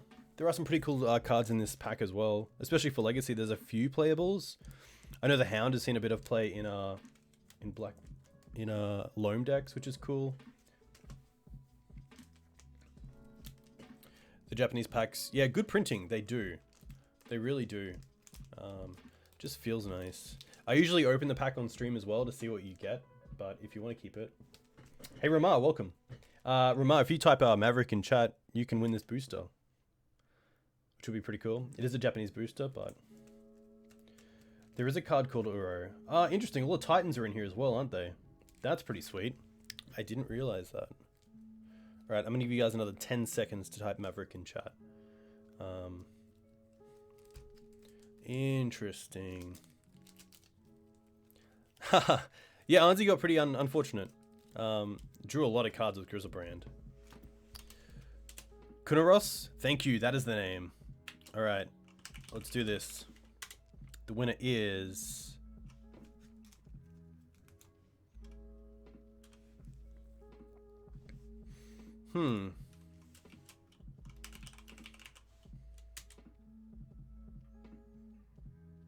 Our Dark Cloud, welcome. What would you like me to do? Would you like me to open this on stream and see what you get? Or would you like it sent to you sealed? I would love to open it. It smells good. It smells very good. It was black and red, yeah. That is correct. I'm gonna open it. I'm gonna open it for you. Here we go. So, I Dark Cloud. It is what the people want. Alright. I don't think these are done any way differently, so I'm just gonna hold it up to the camera and hopefully you can see it. Alright, we have a token. Actually, I feel like the commons are at the back. Yeah, okay. I'm just gonna do the rares. I'm not too sure of how you actually, what the commons are, so we have a token. We have a forest, and then we have a... Oh, I believe this is a... It's a 3-drop 2/3 rare. It's a... Looks like a Kraken. I wish I knew what it was. And then the uncommons look to be a Minotaur. Another card. And another card. The Dear Kraken. There we go. Nice. So, congratulations. Just gonna see if there's any other actual cards that I know in this set. There aren't. Okay. Well, you get a Kraken. Nice. PM me your details and I'll send it out to you this week. When it dies, you make a 1/1 for each 1/1 counter on it. Oh, cool. Okay. It's kind of like Chasm Sculptor, I feel. Whew. It's hard. There we go.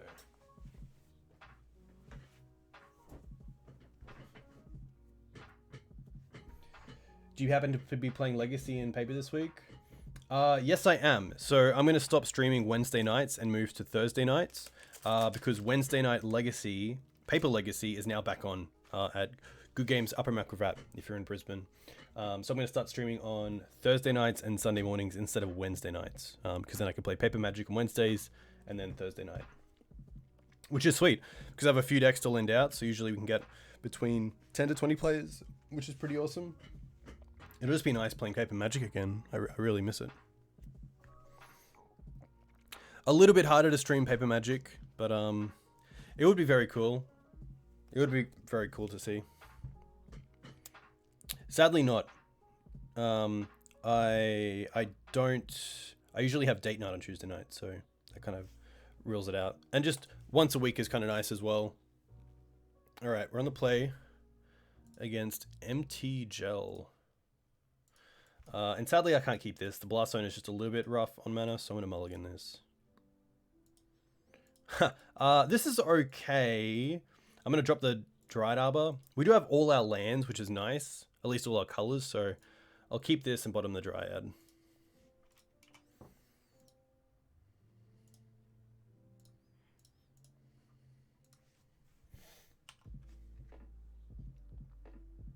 Hey, nice. That sounds sick. That sounds very cool.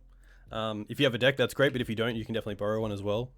If you have any mates that want to try out Legacy as well, I'm more than happy to lend them a deck. Wasteland. Wasteland's gonna be fine. We have all the land in the world. Double Mox. Oof. Trop. Verdant. Bob. Okay, that's a pretty good turn. I'm not gonna lie. What if we can draw Collector Ouphe?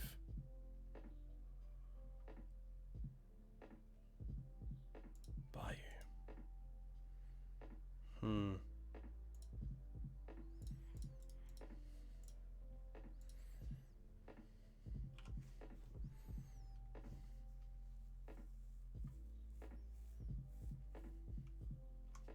Can just 6 here.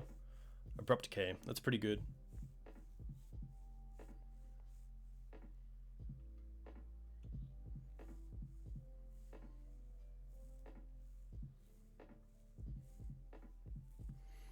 Yeah, it seems that most places are opening up in Australia, at least slowly. So there's a cap of 18 players, I believe, for Legacy on Wednesday nights at Upper Mount Gravatt.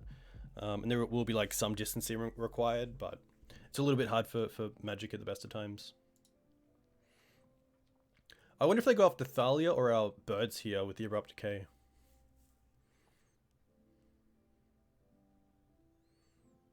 Or if they just have like a knight.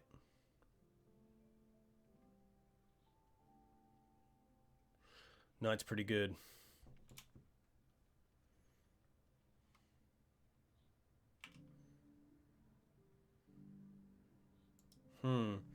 Sylvan Library's a good start, but we know they have Abrupt Decay, so that's pretty rough.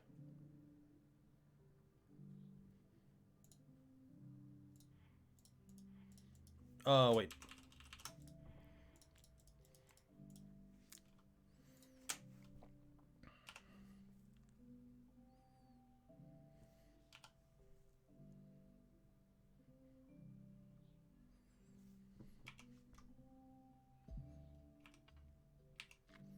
Blaststone's pretty good.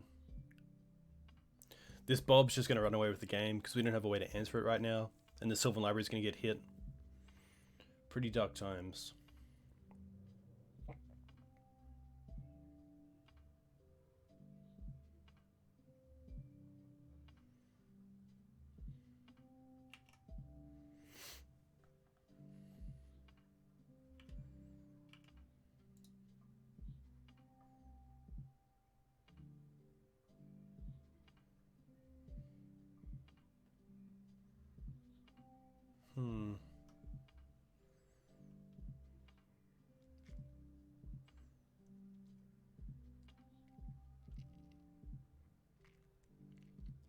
The double Mox start with Wasteland was brutal.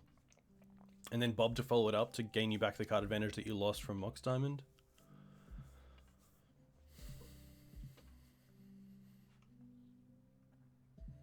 Opponent probably thinking if they want to attack with a Knight or just hold it back for like Karakas or Wasteland.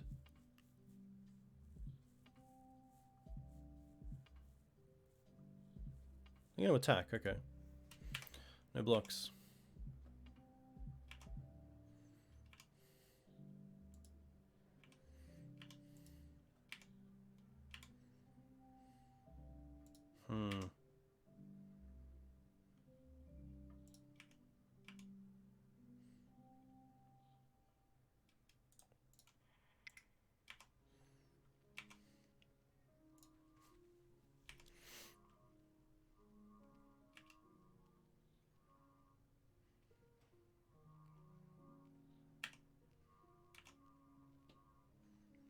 Interesting they didn't Barrymore in their turn, just to get the extra 1 damage with Knight. There's Oko.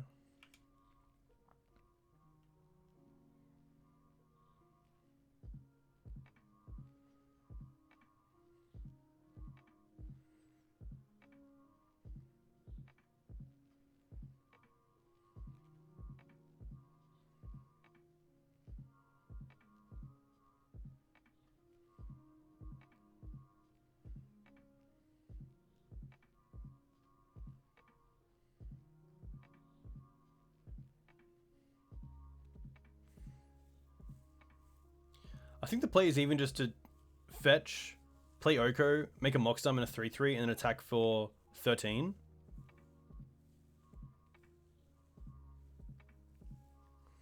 Containment Priest in Modern and Pioneer is pretty cool. I sadly don't really play those formats anymore, but very cool to have them, because I know a lot of players were asking for Containment Priest in Modern for a long time. Which is pretty sweet. It does have a lot of interaction, which is nice. Okay.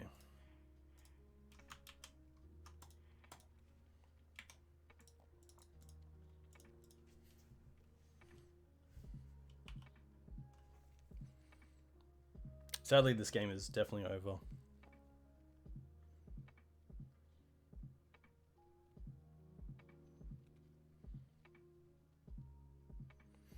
I don't think my opponent should care about the Blast Zone anyway. Because they're pretty close to just having lethal anyway if they attack with Oko. The bird doesn't really change anything.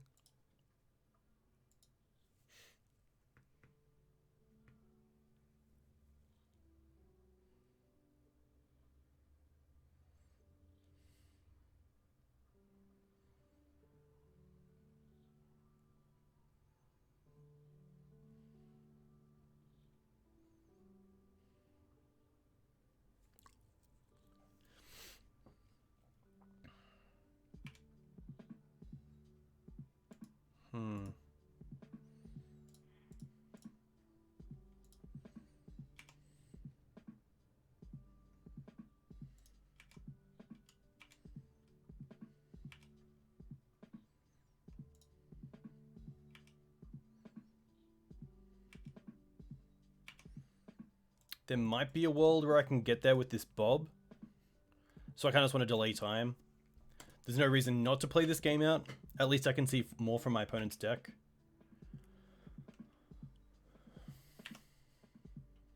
Down to 6.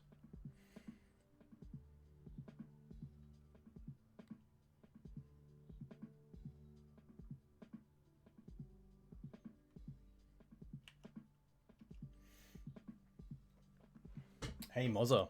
Unfortunately not. I do have some real life duties to attend to, but hopefully we can finish this one on a high, although this game one has definitely gone against us. I could just take it, go to... They can fetch once, and then maybe they have something. I think this is fine. If they have like a second... I guess they have a cycle land they could kill us. This is going to put us to 2. Okay.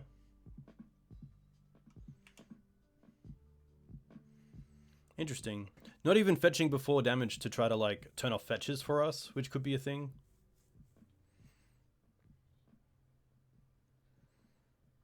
Oko will cost an extra 1 because of the Thalia.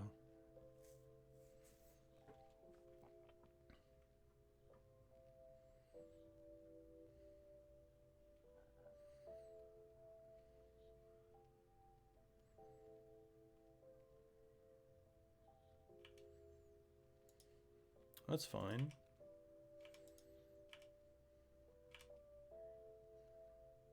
Swords. Huh.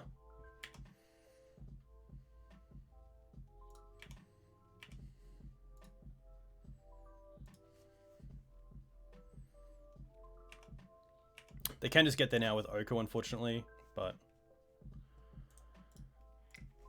Maybe the play was not to attack? I don't think they have a 5-drop in hand. Or in the deck, but... it's pretty rough either way, because the swords goes after the knight, and then we lose pretty much everything else. I don't mind these. Plague's interesting. I don't mind it, because it can kill Bobs, and it can also just trade with the knight. They have to deal with it, which is pretty good. I like cutting the Thalias. Questing Bees can most likely come out.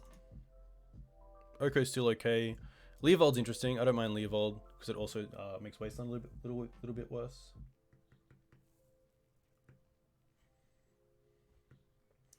Surgical's interesting. I'm assuming they're on Loam.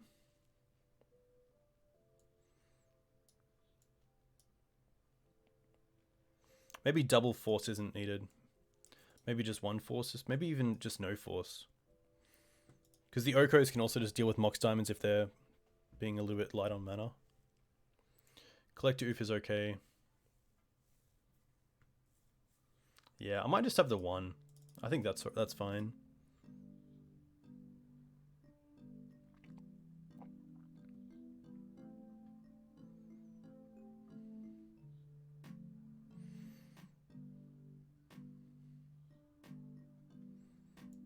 Hmm.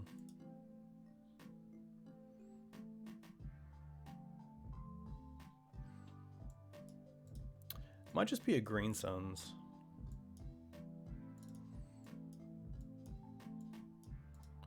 And then Ouphe. I think that we just attack their Mox Diamonds in so many ways that we don't need the Ouphe. I'm going to try this.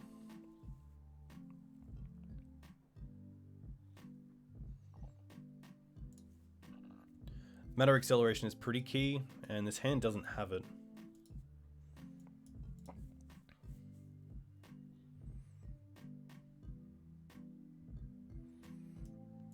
I don't think we can keep this. Still a little bit too slow.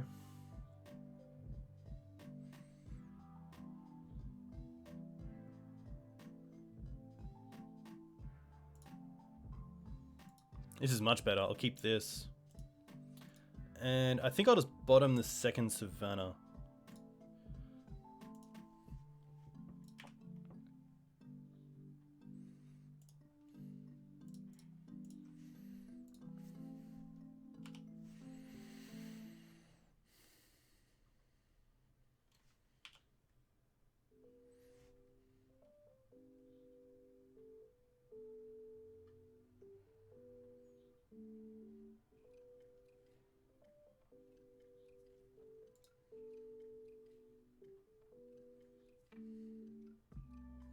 I really hope it's Bob.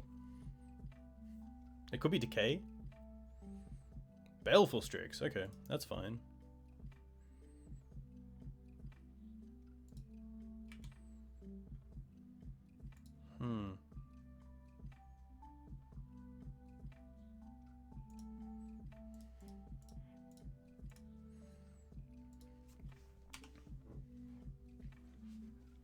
Yeah, they've played Strix for maybe a few weeks. I know Connor's been on it, just because it's pretty good as a creature. It's really good in the middle game.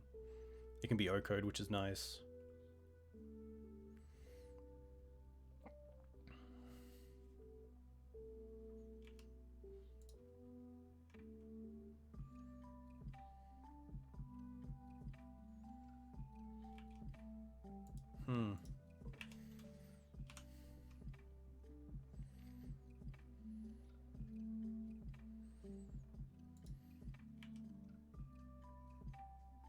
Another Green Suns.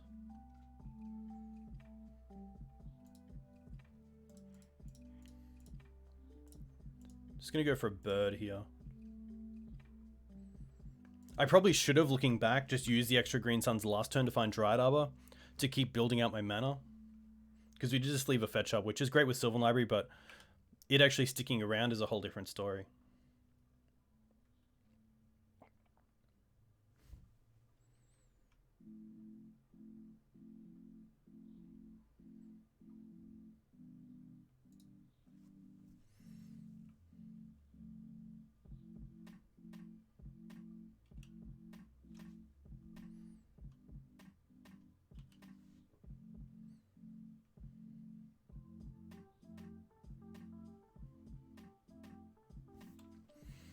So much removal, and then Sylvan Library to build them back up. Really need to draw a land here, and then I'm not too sure what I'm going for. Probably Scryb Ranger.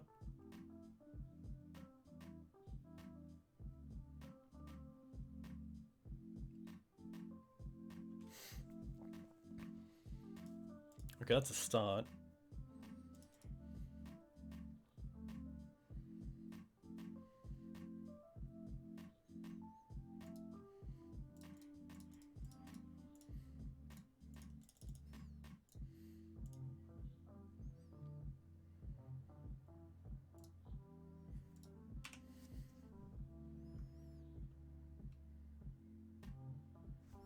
Did we bring in Reclamation? Yeah, okay.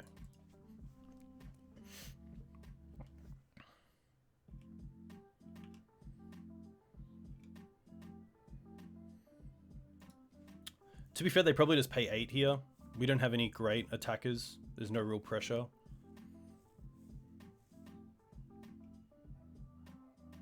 Yeah.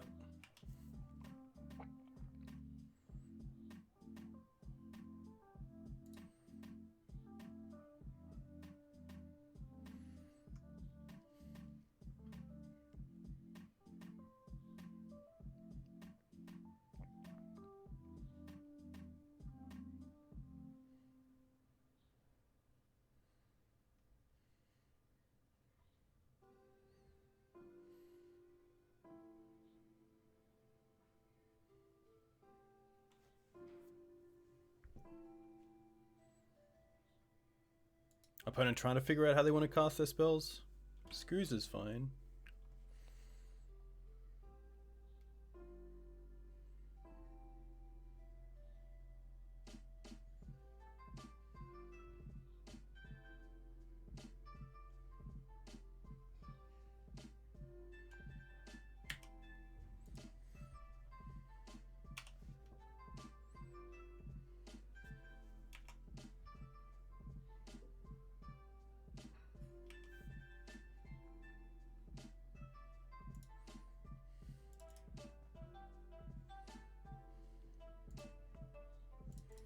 I don't mind just going for Leovold here. Its creature doesn't really get hit by Ooze, which is nice. Then it also means we just get a little bit more value off this Wasteland if they Wasteland us.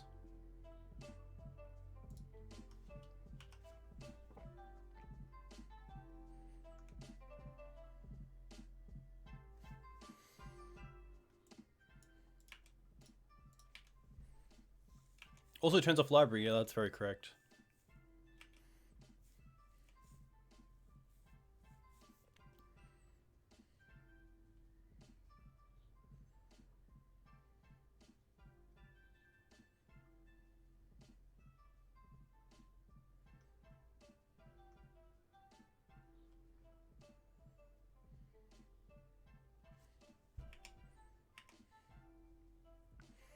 Yeah, so they can't look with Library because it's a trigger for drawing cards, so you can draw an additional 2 cards, which they can't do. It's not like a look at the top 2 and then pay 4 for each.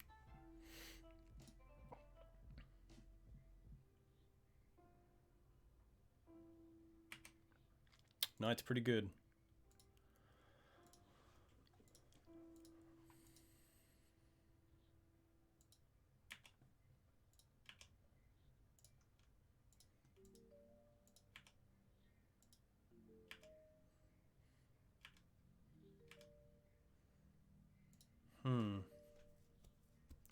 Probably just want to go after the Knight here. Does turn on Wasteland.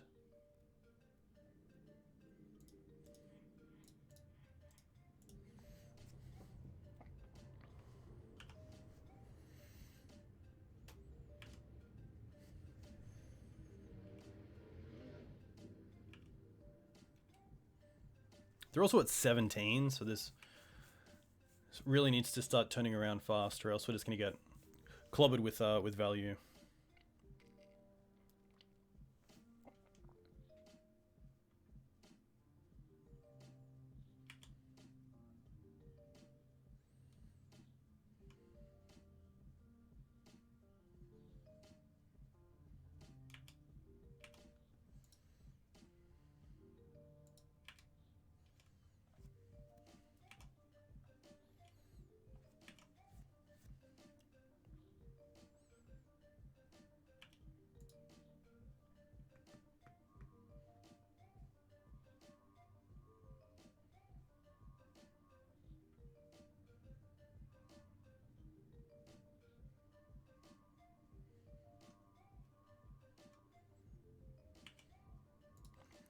Well, this isn't too bad because we have the Plague Engineer, but we need to draw a black source to actually cast it, or else we can't do anything.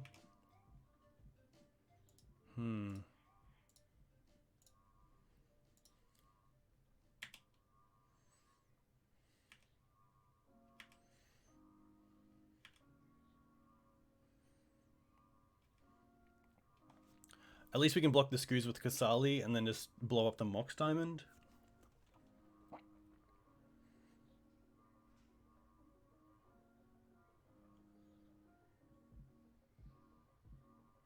I'm a little bit weary of a card like Toxic Deluge will be pretty brutal, even though it deals with some of their creatures. Can just deal with us as well. Okay. Well, I guess I don't mind block here. This definitely feels like a Deluge. So I probably just want to deal with the Mox.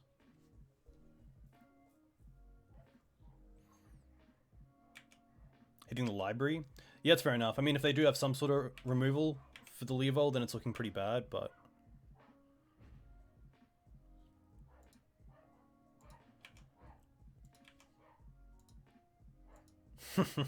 Of course. So yeah, I think the 2 games we've lost, the 4 colors have really come up as a mana issue.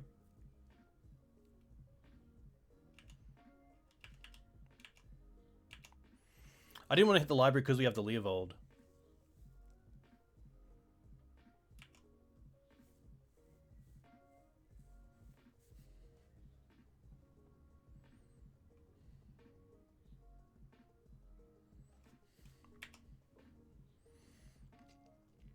Oko's pretty good.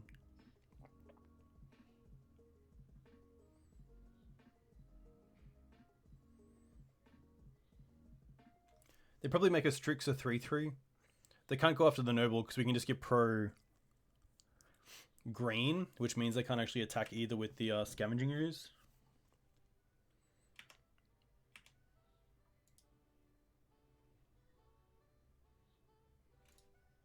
Just gonna 6 here. Yeah, second Bayou would be really nice. Ugh. Cutting it close.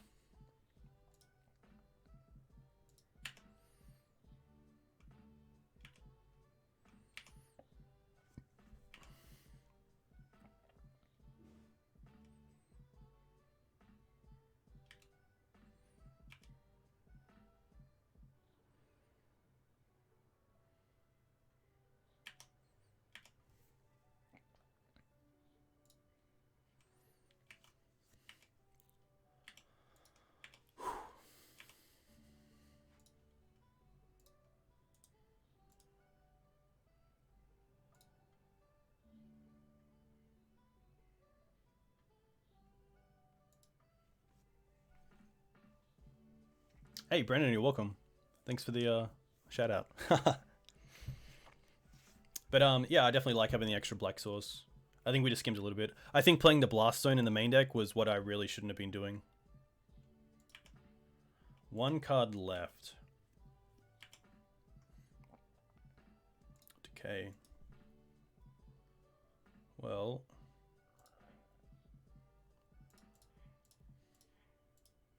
I'm gonna sack the Trop here. Because at least then if we draw into swords, we can cast both Abrupt Decay and Sword.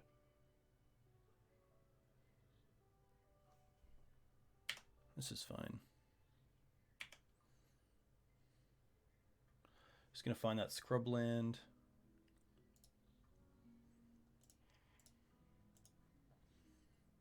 Take out the Strixes, Soul Name Bird. And pass back.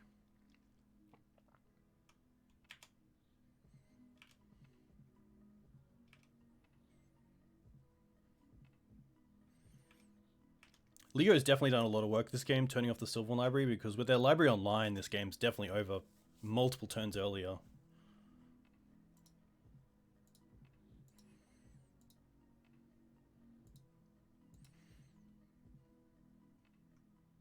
We'll see what they do here. They can't really put the Skoos into an attacking position because of the Plague Engineer. Yeah, Leo's really nice. That's the big reason. I guess you could definitely play Bant. There was a 5-0 League deck list from the latest Maverick Monthly, which came out just the other day, which did have a Bant deck that just played a Leovold without any black sources, just as a Green Sun's target. They did have Birds of Paradise. That's incorrect. Let's quickly look what they're doing. Targeting Knight. So we can draw first. Cradle, okay. Cradle doesn't do a whole lot. I probably want to save it. They have 2 cards left. The one thing that I really like about Mum is that the activation of Mum is so much more, it's so much scarier than the actual activation.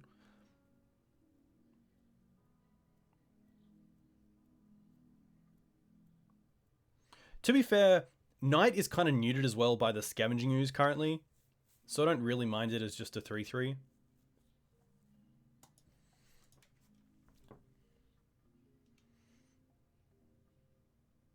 So it's going to resolve.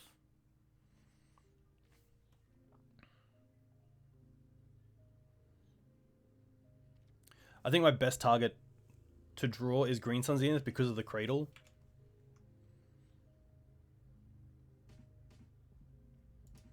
No attacks, wow. Karakas. Huh, doesn't do a whole lot.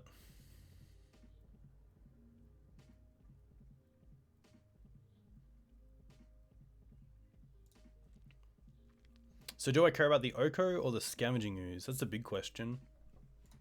I think we're definitely playing the Cradle.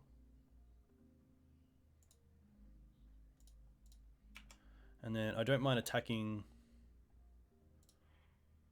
Oko because they have to double block if they want to deal with it.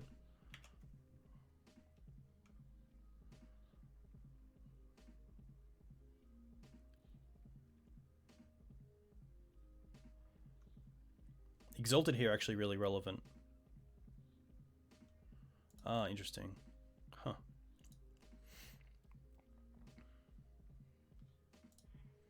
Well, maybe here I just want to deal with the screws before they can block with it. That sounds about right.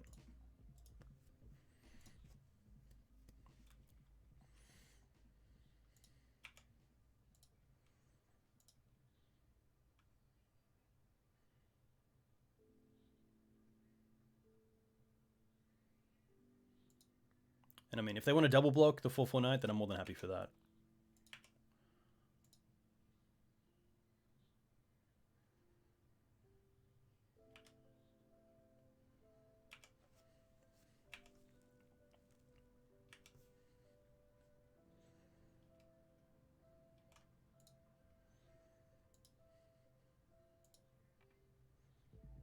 Wow, that's what you concede. Okay.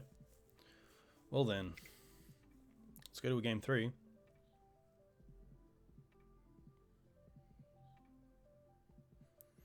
Looking at their list, I don't mind the second Force of Vigor here, I think. I think I rather the second Force than the Surgical. It just looks like they're not that much on the Loam plan, and I do like having one Force in the deck.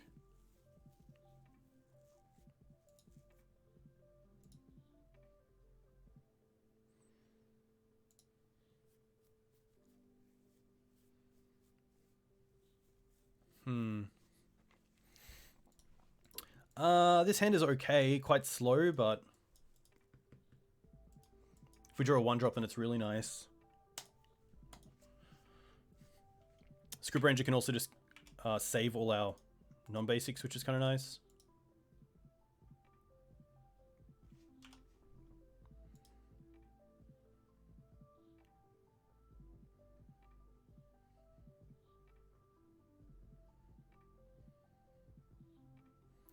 Bob's pretty good.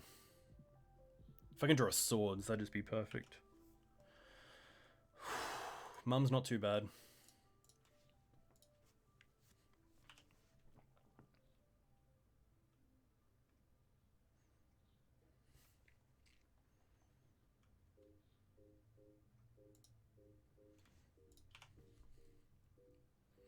Sylvan Library is pretty good, and a great target for Qasali Pridemage. If they attack with this Bob, I'm 100% blocking. Because the value from the Bob is just so much better than the value we get from Mum.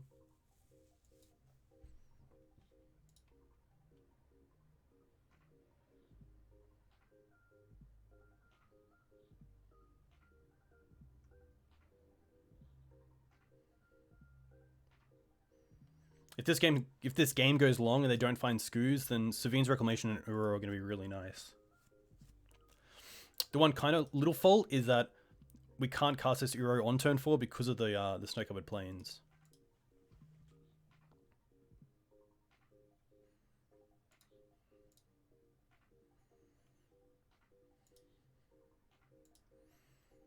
Wow, nothing for the Mum. Okay. Plague, pretty nice. Let's go with Trop and pass.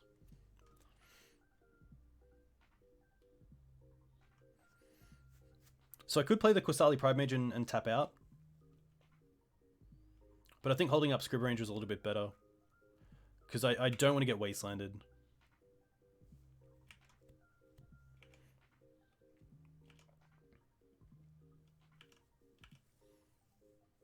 Okay.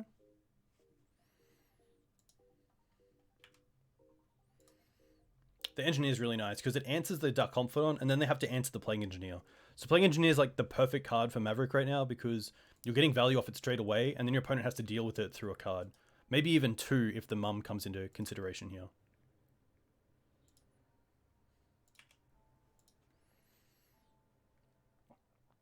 Do they play Wasteland?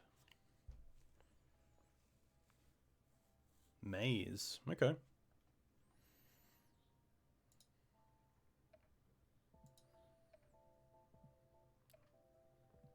Oh, they don't have mana for Oko. Interesting. They can't cast Oko this turn. Wow. Was that a screw up? Interesting. They played the Maze. Huh.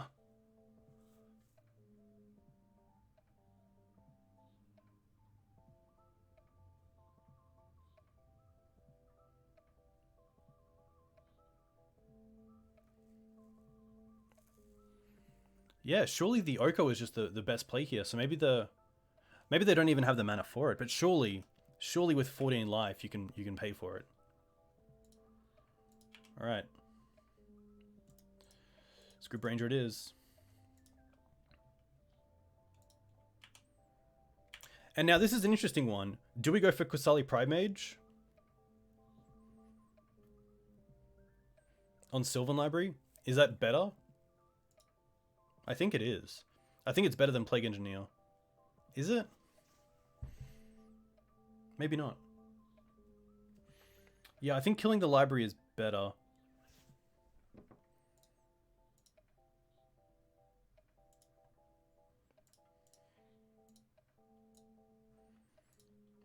They can just get so many more cards from it. And right now the Dark Confidant's kind of neutered. I could have also gone after the Mox Diamond, which is interesting. I'm not going to attack here. I guess I could attack with both and see how they block, but happy just to let this slide for now. Bob's also dealing some damage to them. Tranquil Thicket, okay. It's a land that comes in tapped.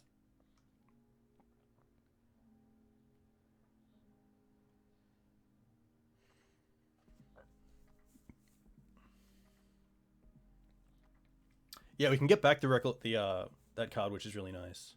And if they don't play Oko here, another Sylvan Library. Okay, that's fine.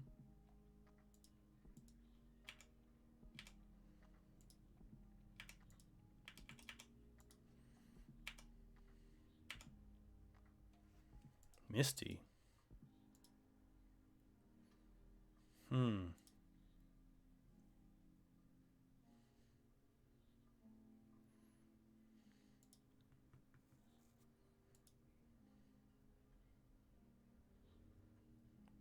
So this turn we could go Plague Engineer and Noble Hierarch. And then next turn we could Savine back a land and Qasali Pridemage. But I think just going after the library is fine. They will get Oko online, but I think that's okay. So let's go Savines, target Pridemage.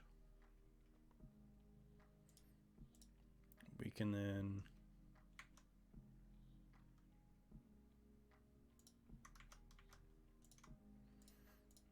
untap, return the trop.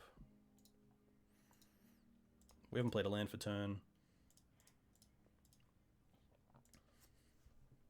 Nice.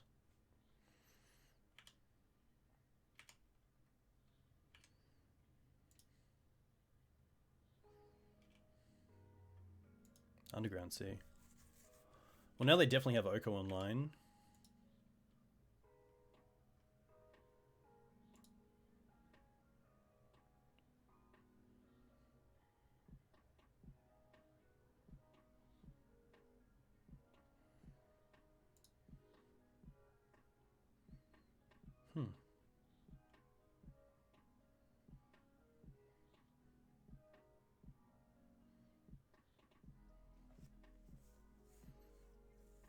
We also have time on our side, which is really nice. Okay, okay.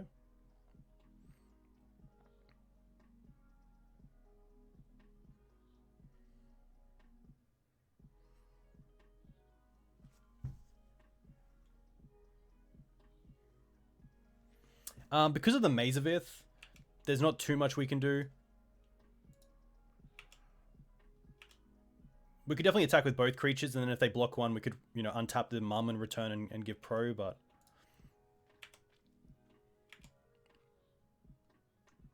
Wasteland. Wasteland's pretty nice. So let's go... Engineer. Name human.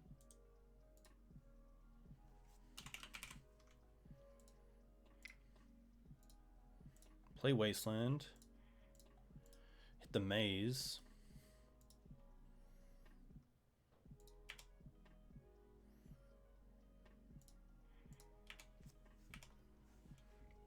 Yeah, Wasteland was a really nice draw. Even though it's just one, it also kind of turns off their ability just to ulti Oko and keep it around. The mum does kind of stop that as well, but... It's just kind of a nice slow grind.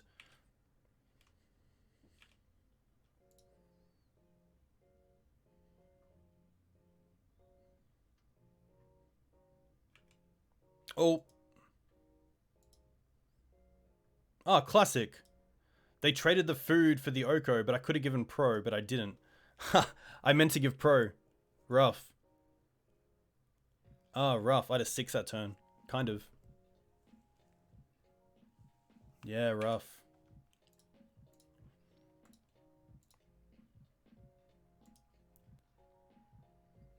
Mum was really safe there, because we could even untap it twice. Yeah, that's rough. Yeah, I think next turn is Uro in and Hierarch, and then hopefully get back some more stuff.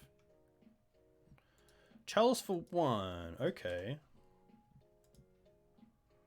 It's gonna be fine.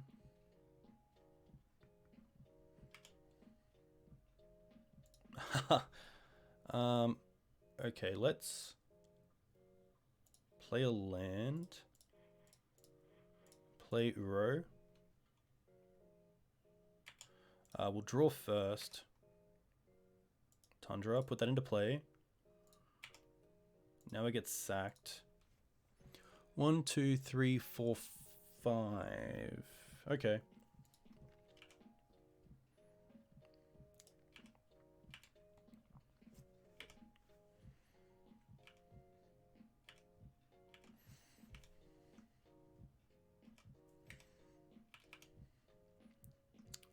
Green Source and Ooze would be rough, because then they can eat both Uro and Savine's Reclamation.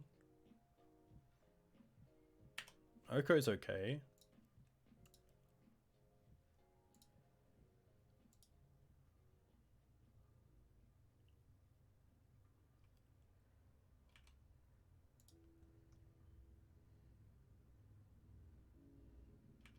Okay. Even like force of vigor off the top would be really nice.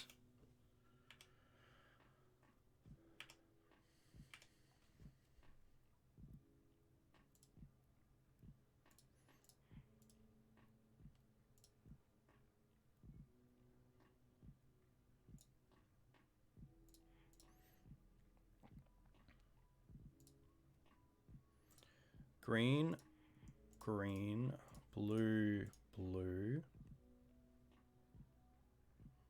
1, 2, 3.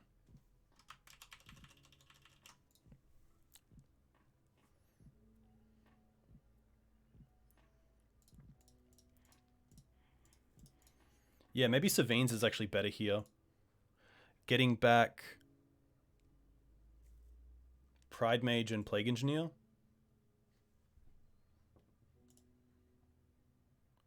And I'll probably just name Elk.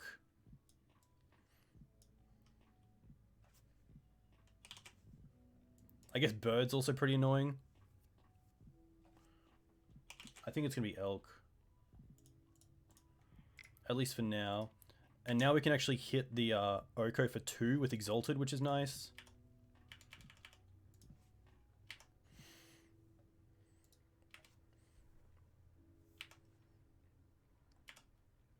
I'm just going to fetch now as well, so that they can't respond to the fetch by killing the Pridemage, because that'll be pretty rough.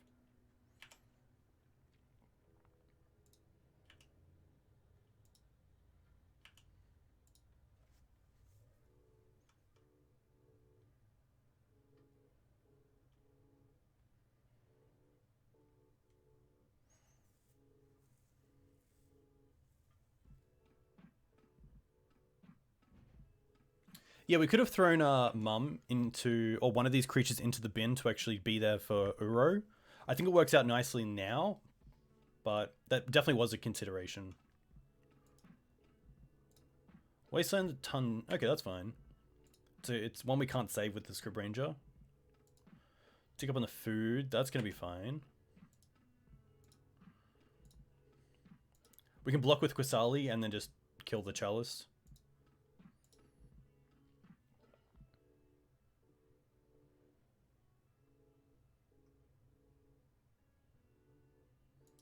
They're going to pit. That's going to be fine. Can't do anything here.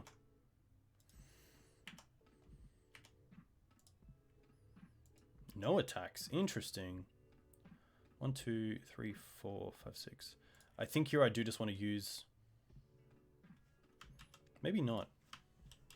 This is fine. We can just pass back. Untap, draw.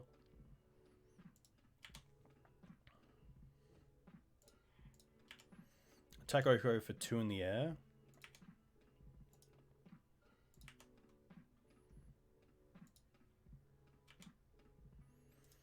And now we can still... Oh, we don't have 2 blue for Uro. Okay. Well then... Hit Chalice.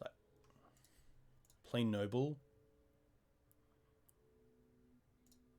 Play Mum. And then just hold up the Bayou. That's probably... hold up the food and the Green Suns.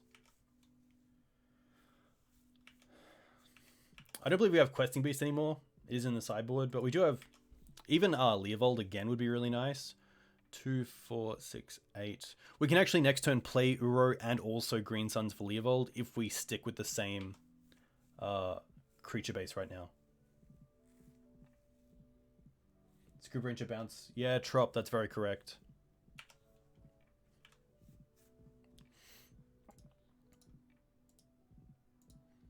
Looks like they're just going for beatdown.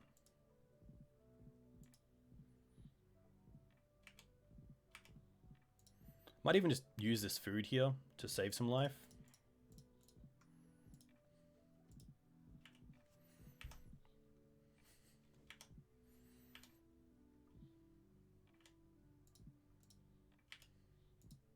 All right. Swords. Swords is pretty sweet. Let's go for Uro first.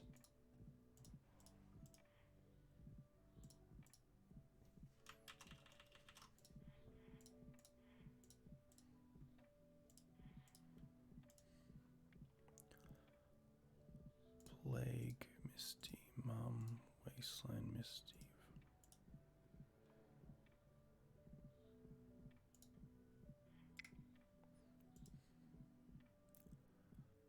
One, 2, 3, 4, 5. Draw a card first. Decay, no.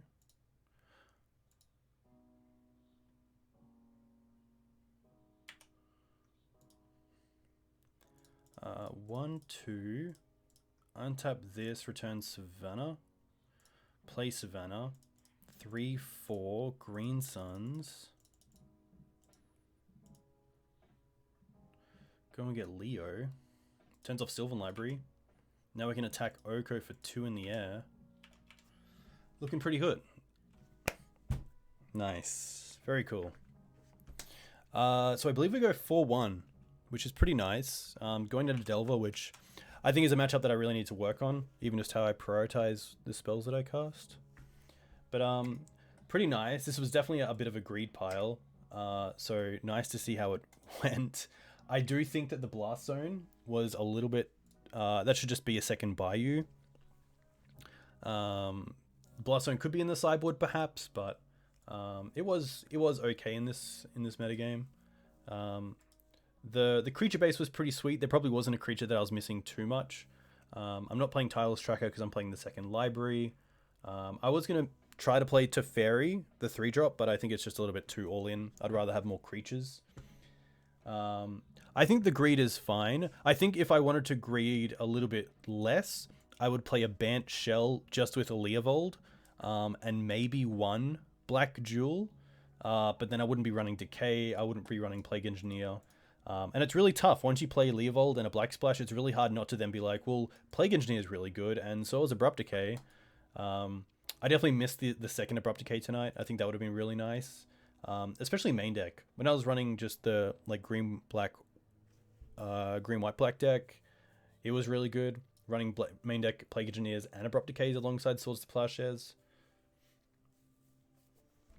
Yeah, I think the Blast Zone is probably where I want to change. And to be fair, I should have been playing a Nurturing Peatland instead of the Horizon Canopy. I'm a big fan of that change if you're playing black, and especially in this deck where you do have, you know, not so many black sources. At least your Noble Hierarchs tap for blue, so that's pretty true. So we went 4-1, which is pretty sweet. Beating Reanimator, Pile, 4-color Loam. We also beat what I believe was Tess, and one more. We lost to Rug Delver, but there was one more that we beat, and I forget it. Infect. We got up against Infect, which is pretty sweet.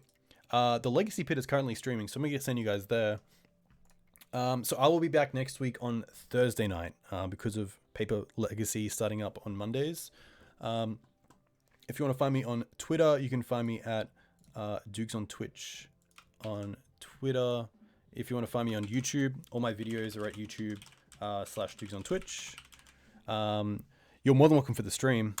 You can also find some new Maverick content on the Green Sun Zenith. I just came out with a Maverick Monthly for May, looking at all the 5.0 lists and how they kind of interacted, and some of the cards that are really good right now, some of the cards that are really bad right now, which is pretty sweet. So I think I'll come back with the same sort of list on Thursday. I might make some changes to the mana base. But yeah, a huge thank you to everyone who followed today, who came in and resubbed.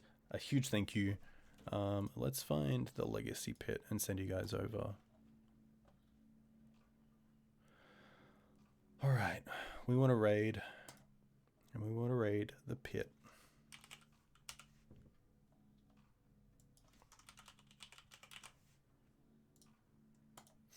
Nice. A huge thanks once again. Stay safe, and we'll see you soon. And there we go.